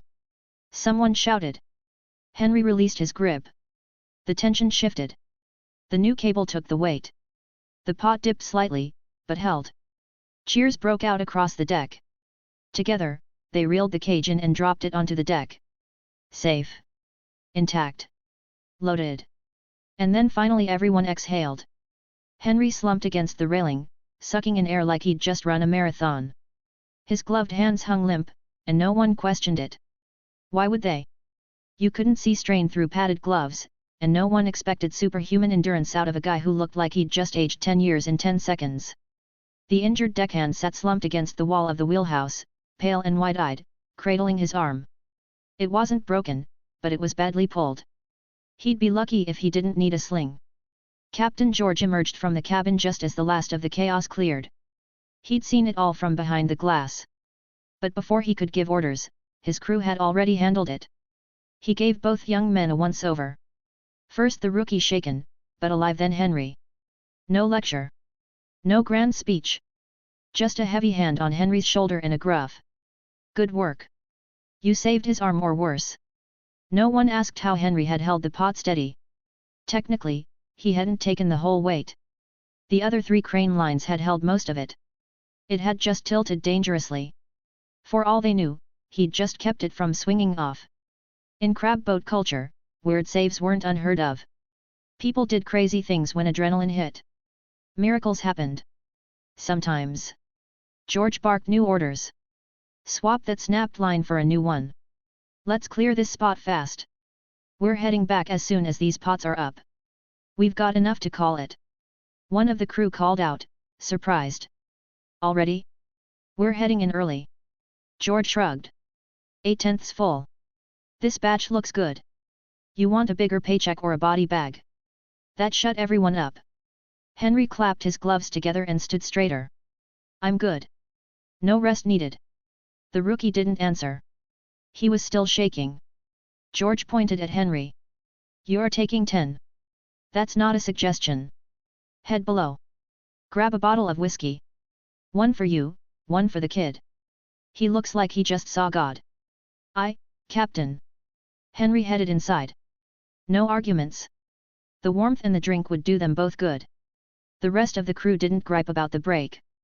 They just got back to work. After all, the faster they loaded up, the faster they got paid and the faster they got the hell off this floating death trap. Chapter 15, The Hall. The kid who'd nearly lost his arm still trembling as he clutched the stainless steel cup of whiskey wasn't exactly your average deckhand. He was a mutant. Not one of the flashy, headline-making types with laser eyes or metal wings. No, this one had discreet gills along the sides of his neck like a shark. Made him useful for underwater recon, especially when it came to spotting king crab migrations. Useful, in theory. But like most mutations, there were drawbacks. The Bering Sea's freezing waters didn't care if you had gills, hypothermia still hit the same. And while he could breathe underwater, getting back on board in rough seas took time, effort, and often risk. Because of that, the kid rarely went down. In 5 days at sea, he'd taken the plunge all of twice. Most of the time, it was still up to Captain George's decades of experience to track down crab clusters. And if Henry was honest, the kid didn't exactly scream crab boat material. Thin. Frail. All nerve and no muscle. For a job built on raw endurance and teamwork, he sat in a weird space too useful to ignore, too fragile to fully rely on.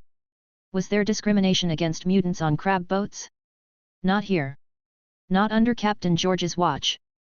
Not when every hand counted. His words were gospel aboard the Annie too. You've got hands and don't eat your crewmates when rations run low? You're welcome aboard. Out on the water, the only thing that mattered was whether or not you pulled your weight. Everything else, mutations, politics, race, got tossed overboard. Well, unless you were lazy. Then a fall into 10-foot waves might just be an unfortunate accident. The mutant kid sat there nursing his whiskey for a solid 20 minutes, eyes glazed and still pale. Can't really blame him, he'd come inches from losing a limb. Or his life. When he finally stood and rejoined the crew, no one gave him grief. Hell, in this line of work, just getting back up earned respect. Henry, on the other hand, had knocked back his own drink and gotten straight back to it. By now, day 5, the crew operated like clockwork. Even Henry, the greenest of the green, had settled into rhythm. A nod here, a glance there. They barely needed to speak anymore. And though none of the old hands were saying it out loud, every single one of them knew the truth. This rookie was punching way above his pay grade. By sunrise on day 6, the Annie II was headed back to port. They hadn't even cleared the last crab bed. The hold was just too damn full. Packed to the brim with writhing, oversized crustaceans. At that point, staying out any longer was just asking for trouble. Docking meant more than just tying off.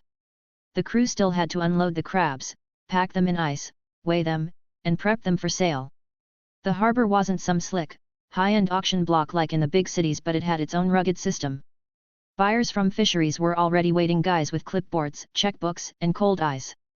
They scoped out the first few crates, gauged size and quality, then placed their bids on the whole haul. Whoever won the bid would write a check on the spot payable to the captain, or in this case, to Captain and owner George. Then came the payout. Most of the crew were on fixed contracts. A few of the more senior guys had profit shares, getting bonuses tied to how big the haul was. If the captain and the ship's haul were solid, everyone got paid real money. Henry was, naturally, the last in line to get his paycheck.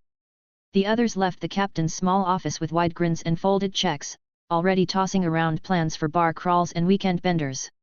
Even the mutant kid was bouncing on his heels, flicking his check like it was a winning lottery ticket. "Drinks on me tonight!" he shouted, high on adrenaline and the smell of shore. When it was finally Henry's turn, he glanced down at his check and froze. "Captain, you sure this isn't a mistake?" George didn't even look up. "No mistake, kid. But this is way more than the rate you quoted me." "Yeah," George said, setting down his pen and leaning back in his chair. "I checked that freight hoist line myself. It was a maintenance screw-up. My screw-up. I should have caught it before we left port. You saved that kid's arm and saved me from an insurance claim. That extra cash? Consider it hush money from the universe." Across the room, The mutant kid's ears perked up. Wait, I could have gotten insurance money. He was immediately rewarded with a sharp smack to the back of the head from one of the veteran deckhands. You want a check or your arm, dipshit? The kid glanced down at his still attached limb and cradled it sheepishly. Arm. Arm's great. Never better. Henry chuckled and tucked the check into his coat pocket. Thanks, boss. He'd already peeked at everyone else's amounts, one of the perks of having supervision. Even with the bonus, he'd still earned the least. Same as the mutant kid. But for a rookie? It was more than fair. Actually, it was generous. With checks in hand, the mood turned rowdy. Plans were made. Bars were chosen. And a few of the older guys just wanted to sleep for 3 days straight and pretend their backs didn't hurt. Captain George didn't join the party. Once docked, he was back to his usual no-nonsense self. But when he noticed Henry still hanging around the dock, he paused. You need a ride? Henry nodded. If it's not trouble. Thought I'd head back to John's bar. Maybe hit the bank on the way. George jerked a thumb toward his truck. Hop in. I'll get you there. Henry hesitated. Then asked, Captain, will there be another run? George gave him a sidelong glance. You asking for a spot? I want back in. I want to work. Most people ran from the crab boat life the minute their feet hit dry land. Henry? He wanted another ticket back. It wasn't just about the money, though the money helped. It was the feeling. The rhythm. The focus. The clean weight of exhaustion, earned. And yet, the sunlight helped too. His body drank it in like fuel, burning away fatigue as if it never existed. Captain George studied him for a beat. You're serious? Dead serious? Good. George smiled faintly, like he'd expected as much. I'll keep your bunk warm. Chapter 16, Patching the Paperwork. Captain George wasn't surprised in the slightest by Henry's question. Some guys joined a crab boat for one trip and ran screaming back to land the moment they touched dry ground. Others? They stuck with it. Made a career out of it, even if just for a few years to stack some cash while they were young and unbreakable. Here's how it's gonna work, George said, rubbing the bridge of his nose like he was already thinking ahead to the next trip. Once I'm home, my wife'll handle rotating in the next crew. The Annie too will rest one day in port for refueling and maintenance, then she's heading back out. He gave Henry a measuring look. I don't know how long they'll be gone. Could be a week, maybe more. If you still want to come with my crew, best bet is to show up here in about 7 days and check in. Pays the same as this run and no more rookie discount. You earned your stripes. Henry nodded gratefully, but George wasn't finished. If you're feeling restless and want to get back out sooner, get in touch with the Polish guy. He'll know who's looking for deckhands. I can probably find you another reliable boat. But for now, your job is to rest. At least 3 days. Got that, kid? Henry nodded again, more solemnly this time. Even if he felt fine, better than fine, really he wasn't about to argue with George. No captain in his right mind would take a guy back out who hadn't even changed socks since docking. But George's tone shifted suddenly, sharpening. And while you're resting, I better not hear a damn thing about you picking up anything harder than a beer. I don't tolerate junkies on my boat. If you show up stoned, twitching, or even thinking about being a liability, you'll cool off in the Bering Sea before I ever let you on again. You read me? Henry raised both hands like he was facing down an arresting officer. Loud and clear, boss. Crystal. As a Kryptonian or whatever he really was, Henry figured he was immune to most Earth-made substances anyway. But he wasn't eager to test the theory. Especially not with heroin or meth. George stared at him for a beat longer, then clapped a hand on his shoulder, satisfied. Good. Now take that check straight to the bank. I've seen too many dumbasses lose their pay after passing out drunk, soaking it through, or getting it lifted by some barfly with fast hands. Bank, Henry repeated, patting the pocket with the folded check. Right. Is there a place I can cash it instead? George paused. You don't have a bank account? Henry just shrugged. The captain didn't press further, but the way his face pinched said he'd seen this before. Too many nameless kids with no paperwork, no trail. Just trying to exist between the cracks of the system. I'll get you help, George said. I know a guy. He's a little rough around the edges, but he knows the ropes. He'll help you sort out the boring stuff: bank account, ID, whatever else you're missing. Name's Tom. I'll give him a call. You just wait in the office over there. Appreciate it, Henry said sincerely. Seriously?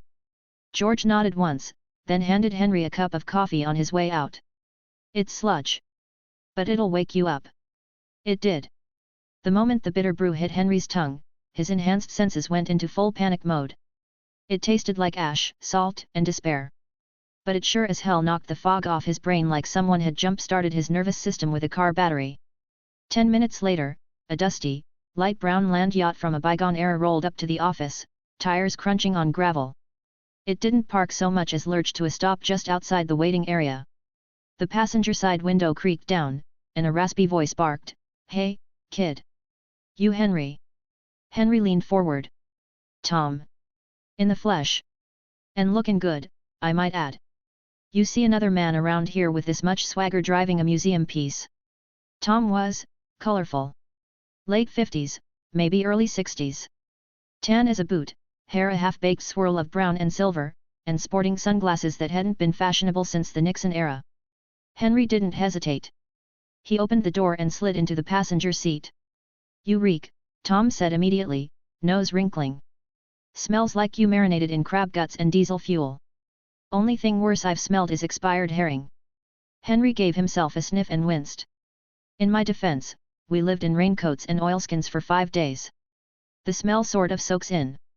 Tom groaned and rolled down his own window, despite the cold. Jesus wept. "First stop my place. You need a shower before I let you near a camera." "A camera? You want ID, right? Gotta look halfway human in the photo. Right now, you look like someone Homeland Security's already watching." Henry caught his reflection in the rearview mirror and couldn't argue. His hair was wild, his face scruffy, and the general vibe was vagabond in a wind tunnel. "All right," he said. "Fair point. But I don't have any clean clothes." "I've got spares," Tom said, already shifting into gear. "If you don't mind wearing something from the Reagan years, we're golden. If you want new clothes, we can swing by a store. Spare clothes are fine. I just need something not crusty." Tom snorted and peeled out of the lot. As they drove, Tom kept the conversation moving. "Here's the deal," he said. "I run a placement agency. Connect folks like you drifters, out-of-staters, whoever with crab boats that need bodies. I also help sort paperwork, permits, social security, tax filings, whatever needs patching." Henry glanced at him. "So you're legit? Strictly legit? You won't catch me running fake IDs or laundering cash. George vouched for you, so I'm helping. But fair warning, this stuff isn't free. Filing fees, admin costs, you'll owe a little for the hassle. That cool? Fair's fair. Good man. And once it's done, you'll be able to walk into any bank, any hiring office, and not get tossed out the door." Henry gave a faint smile. For someone trying to build a life from scratch, this felt like the first real step. Maybe for the first time since waking up on that beach, things were starting to come together. Chapter 17, The Shaving Problem. "Wait, you can actually do that?" Henry blinked, genuinely surprised. He didn't know the full scope of how identity documents were forged or, in this case, retroactively assembled, but one thing was obvious: he didn't have a legal identity. No birth certificate. No social security number. No driver's license. Hell, no last name. Getting official paperwork, even fake, felt like black magic. Tom grinned, like he got this reaction a lot. "Kid, this is Alaska. As long as you're not on a federal wanted list, it's all just paperwork." He paused, then leaned in and dropped his voice like they were in a spy thriller. "And even if you are on that list, well, let's just say I've seen worse." "You're not, right?" Henry raised both hands. "No. Definitely not." "Good," Tom said, instantly reverting to his laid-back swagger. "Makes my job easier." A few turns later, they pulled into a small office building with sun-faded signage that read, "Tom's Employment Agency and Consulting. We make you legal," in smaller print below. Inside, a middle-aged woman was shuffling papers behind the front desk. She didn't look up, didn't say hello, just gave off that seasoned government worker with zero patience energy. Her desk was scattered with a few odd, gold-toned coins. When George's name came up, though, she wordlessly swept the coins into a drawer and finally acknowledged them with a disinterested grunt. As Henry passed her desk, she gave him a sharp side eye, then theatrically waved a hand in front of her nose. "Geez. Where'd you drag this one out from, Tom?" "A sewer. George's crew," Tom said casually. "Just got off the boat." "Oh." Her tone shifted, just a bit. She knew what just got off the boat meant: crab blood, diesel, and desperation. She didn't smile, but she didn't kick them out either. In Alaska, a wallet full of fish season money had a way of covering a lot of social sins. No matter how ripe you smelled. Henry didn't take offense. He looked and smelled like hell, and he knew it. Besides, the woman's snark wasn't aggressive, just habitual. The kind of sass you earned by surviving too many years in a small-town office full of weirdos and strangers. And she wasn't wrong.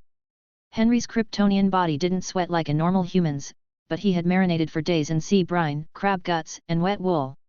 Add freezing wind and engine oil, and the smell was a Frankenstein of funk somewhere between old anchovies and burnt rubber. Tom tossed him a clean set of clothes and pointed to the back. "Shower's in the corner. Use as much soap as you want. You're gonna need it." Henry made his way through the cluttered office toward the bathroom. As he passed a room with a single, saga mattress and a mirror with a crack down the middle, he couldn't help but raise an eyebrow. "A bed in the office? Classy, Tom." He resisted the urge to comment, though his imagination painted a picture of Tom playing HR consultant by day and hopeful bachelor by night. Judging by the dust on the sheets, though, that bed hadn't seen action in a long time. The shower was small but hot, and Henry took full advantage. He scrubbed like he was trying to erase the memory of the Bering Sea from his skin. The dirt came off easily enough. The hair, though, that was a different problem. The beard growth on his chin had gotten unruly, and his hair was halfway to covering his eyes. He grabbed a pair of scissors from the sink and tried trimming it. The scissors didn't cut. He pressed harder. Still nothing.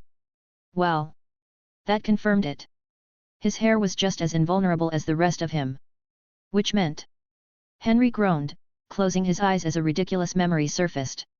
In some old Superman animated series, Clark Kent would shave by bouncing laser vision off a mirror to trim his beard. It was played off like a cute gag, but now Henry realized it was probably canon. "Do I even have heat vision?" he muttered to himself. He hadn't tried. Hell, he hadn't even known he could fly until recently. To play it safe, he raised his palm and aimed at his own hand. If it worked, at least he wouldn't burn a hole in Tom's office wall. He focused, narrowed his eyes, and nothing. He clenched like he was trying to pass a kidney stone. Still nothing. "I want to shoot heat vision," he muttered like a lunatic. Nada. Then he remembered something. In Smallville, young Clark Kent's first brush with heat vision came during an unexpected rush of hormones, specifically, while ogling a hot teacher. Henry sighed. "No way," he said to himself. "That can't be it. Still, for science." He closed his eyes and dredged up old, long-buried mental files, the kind filed away under "definitely clear your browser history." His superbrain helpfully replayed vivid scenes, complete with dialogue, music, and for some godforsaken reason video resolution metadata. A familiar tingle started to climb up his spine. Then his neck. Then... wham! A sudden surge hit his eyes. He gasped and instinctively opened them just in time to see a flash of red and feel a sudden sizzle in his palm. "Whoa!" he yelped, shaking his hand. It stung. Not badly, but it stung. The first real pain he'd felt since waking up on that beach. His palm had 2 faint scorch marks where the beam had hit. Henry stared at them, awed. He'd dunked his hand in boiling water before without flinching. This left a mark. It felt like flipping a switch. He could feel the power now waiting just behind his eyes, ready to surge again at will. All he had to do was think the right way, like flexing a mental muscle. So. Heat vision check. But now came the hard part. How the hell was he supposed to shave with it? Using heat vision on hair that was tougher than steel was one thing. But bouncing that same beam off a mirror at the perfect angle, without melting the mirror or your face, was another. Superman made it look easy. But the more Henry thought about it, the more impossible it seemed. "Sure," he muttered, glaring at his reflection, because that's realistic. Just point a laser cannon at your own face and hope for the best. He examined the cracked mirror in Tom's office bathroom and laughed. Yeah. This'll definitely reflect a sun-powered death ray. No problem.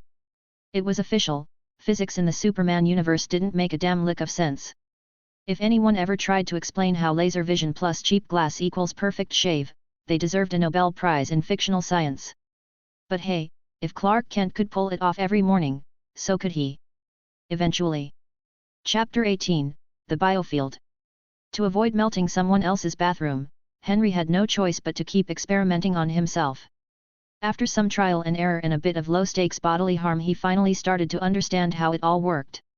The secret wasn't just his supercharged Kryptonian cells. It was something extra. A field.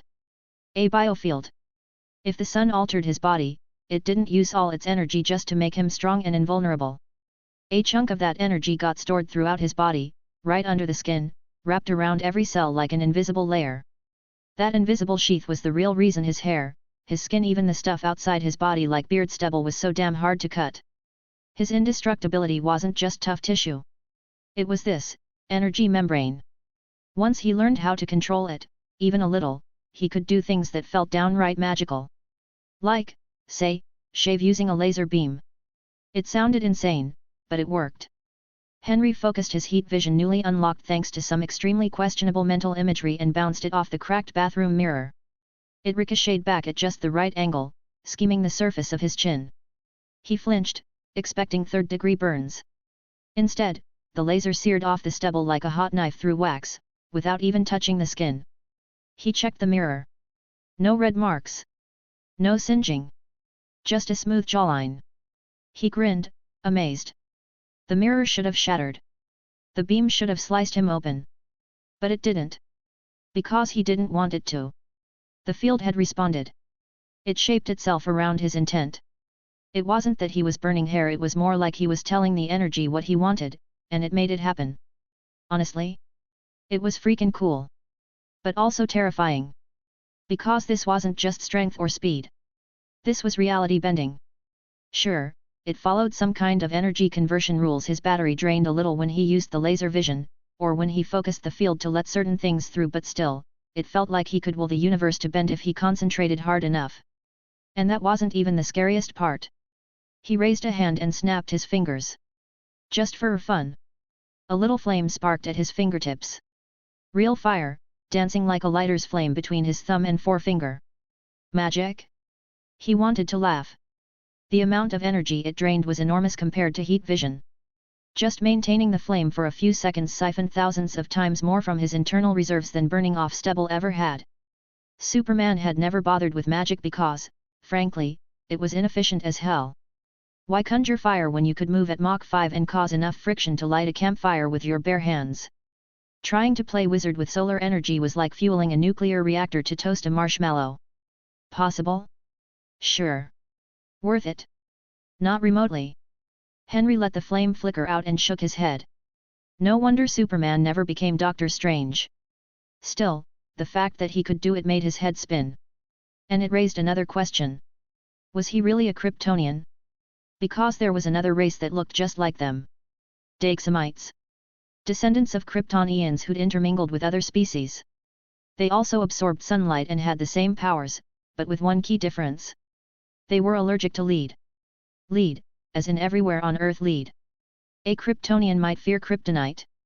A Daxamite? A single bullet could put them in the morgue. Henry stared at his hand, which was still wrapped in a strip of damp cloth torn from his old shirt.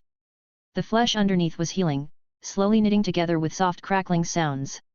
It hurt, but not much. Pain, after the horrors of the research facility, was basically just background noise now. If he could survive human experimentation, he could survive a burned palm. Still, he didn't like not knowing. Kryptonian or Daxamite? What exactly had he been reborn as? Had he encountered lead recently? Paint, bullets, water pipes? No obvious reaction.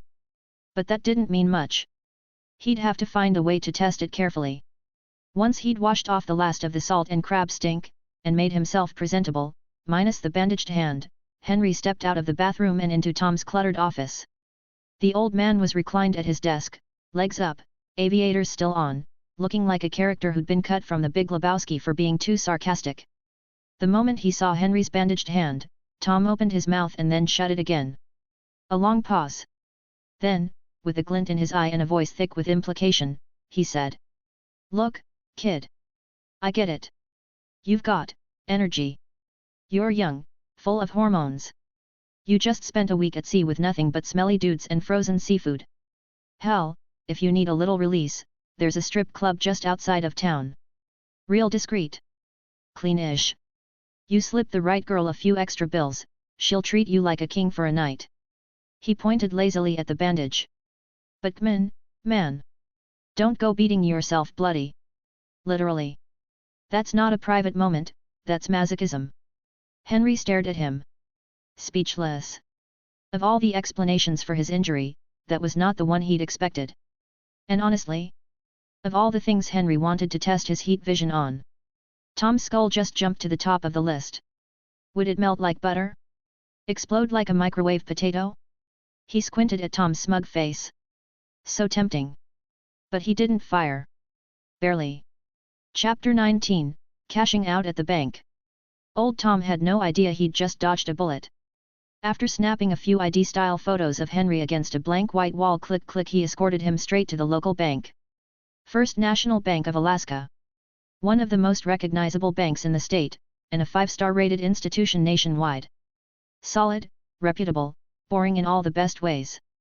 It was founded back in 1922 by a guy named Winfield Irvin Sr., riding the railroad boom through Alaska's frontier days. Since then, the bank had become a cornerstone of the community. Reliable. Discreet. Adaptable. So when Tom walked Henry through the door, the bank manager's slick suit, practiced smile was out of his office before they'd even reached the front desk. "Tom. As sharp as ever, I see," he greeted, offering a handshake. Tom didn't bother sugarcoating his response. "Franklin's still Franklin. Won't change in 100 years. Right." The manager chuckled politely. "He's been with us since day one, so I suppose he's earned his permanence." He then turned to Henry. "And this would be Henry. Crewman on old George's boat. He's here to cash a check. Welcome. You've come to the right place. Our bank prides itself on the fastest, most trustworthy service in the country. Will you be depositing to an outside account, or would you like to open a new one with us?" "He wants cash," Tom cut in. "Straight up." "Ah, I see." The manager's expression didn't falter. "Cash withdrawals carry a 0.6% fee. Standard processing for checks is usually 0.4%, but if you open an account, we can drop that to 0.2%. Would you consider opening one today?" Tom added delicately, "He's missing a few documents. If you're willing to be flexible, maybe we can discuss other options." Then he turned to Henry. "Your call." Tom wasn't about to make the decision for him. Some guys get picky over a few bucks difference in fees, but more importantly, he'd subtly let the manager know that this transaction might not check all the regulatory boxes. Best to be prepared. Henry didn't hesitate. "I'll take the cash." The manager got the message loud and clear. He didn't press. Sure, working around red tape might earn him a quiet commission on the side, but if the client didn't want to dance, better to stick to the script. Still smiling, the manager slid a polished wooden tray across the desk. "Please place the check here. I'll get the transaction started." Henry blinked. That was fast. He'd half expected to get stonewalled for asking for a pile of physical cash. Wasn't that usually how it went in movies? Tom saw the look on his face and smirked. Crab season. Lotta newbies take their pay and vanish. Banks around here prep for that, keep plenty of cash on hand. Nothing unusual. That explained why, despite being in a small town, the bank had more armed guards than Henry had seen in some airports. Not that robbing the place ever crossed his mind. He wasn't about to screw things up when he was finally making honest money. He placed George's signed check onto the tray. The manager glanced at the numbers and confirmed, "Cashing this for 80 grand, correct?" "Yep." "Very well. One moment." He took the tray and headed out. Just then, a sharply dressed assistant with legs for days walked into the room and offered politely, "Coffee or tea, gentlemen? No hot chocolate?" No whiskey? Henry grumbled internally. Out loud, he said, coffee, thanks. Tom waved her off. Instead, he helped himself to the manager's liquor cabinet and poured a healthy glass of whiskey. You even legal to drink yet? He asked. Henry shrugged. Depends. What's the age in this world? 21. Then nope. I'll stick to coffee. Too bad they don't have milk. Tom took a sip, grimaced slightly. Kid, you're missing half of life's pleasures. He kicked back on the couch and got comfortable. So, how'd you end up on George's boat? Henry raised an eyebrow. What, you do background checks now? You with the CIA or something? We've got time to kill, Tom said. You want to just sit here and stare at each other? Or admire this fine, completely tasteless office decor? I can guarantee you none of this art cost more than $100. Henry glanced around. Yeah, cheap framed prints, a fake plant, and a faux leather sofa that had definitely seen better days. Still, he wasn't here for the interior design. I met a guy they call the Pole at a bar up north. Old John's place. You know it. Ah, that crusty World War II vet still kickin'? Whole family's full of patriots. He's the only one left now. Henry didn't rise to the bait. Tom might be rough around the edges, but he didn't seem malicious. Tom took another sip. That still doesn't explain how you got George's attention. He doesn't usually give a damn about rookies. You must have done something. There was a situation on the boat. I handled it. Helped out where I could. I pick things up fast. Work hard. The rest, you'll have to ask George. Fair enough, Tom said, letting the matter drop. Their conversation paused as the bank manager returned, now carrying a larger tray stacked with neat bundles of cash. He placed it in front of Henry with a practiced flourish. After deducting the $480 cash handling fee, that leaves $79,520. That's 7 full stacks of hundreds 100 bills per bundle, and the remainder's been exchanged into smaller denominations. Please verify. The assistant reappeared, this time wheeling an accounting machine. She moved with precise efficiency, feeding the bills through the counter, tallying the total on a calculator, and confirming it matched to the cent. Henry watched but didn't recount. He picked up a couple bundles, the thick, rubber-banded stacks feeling almost surreal in his hands. The manager noticed his dazed expression and signaled to the assistant, who returned with a small branded tote bag. This one's on the house, the manager said with a grin.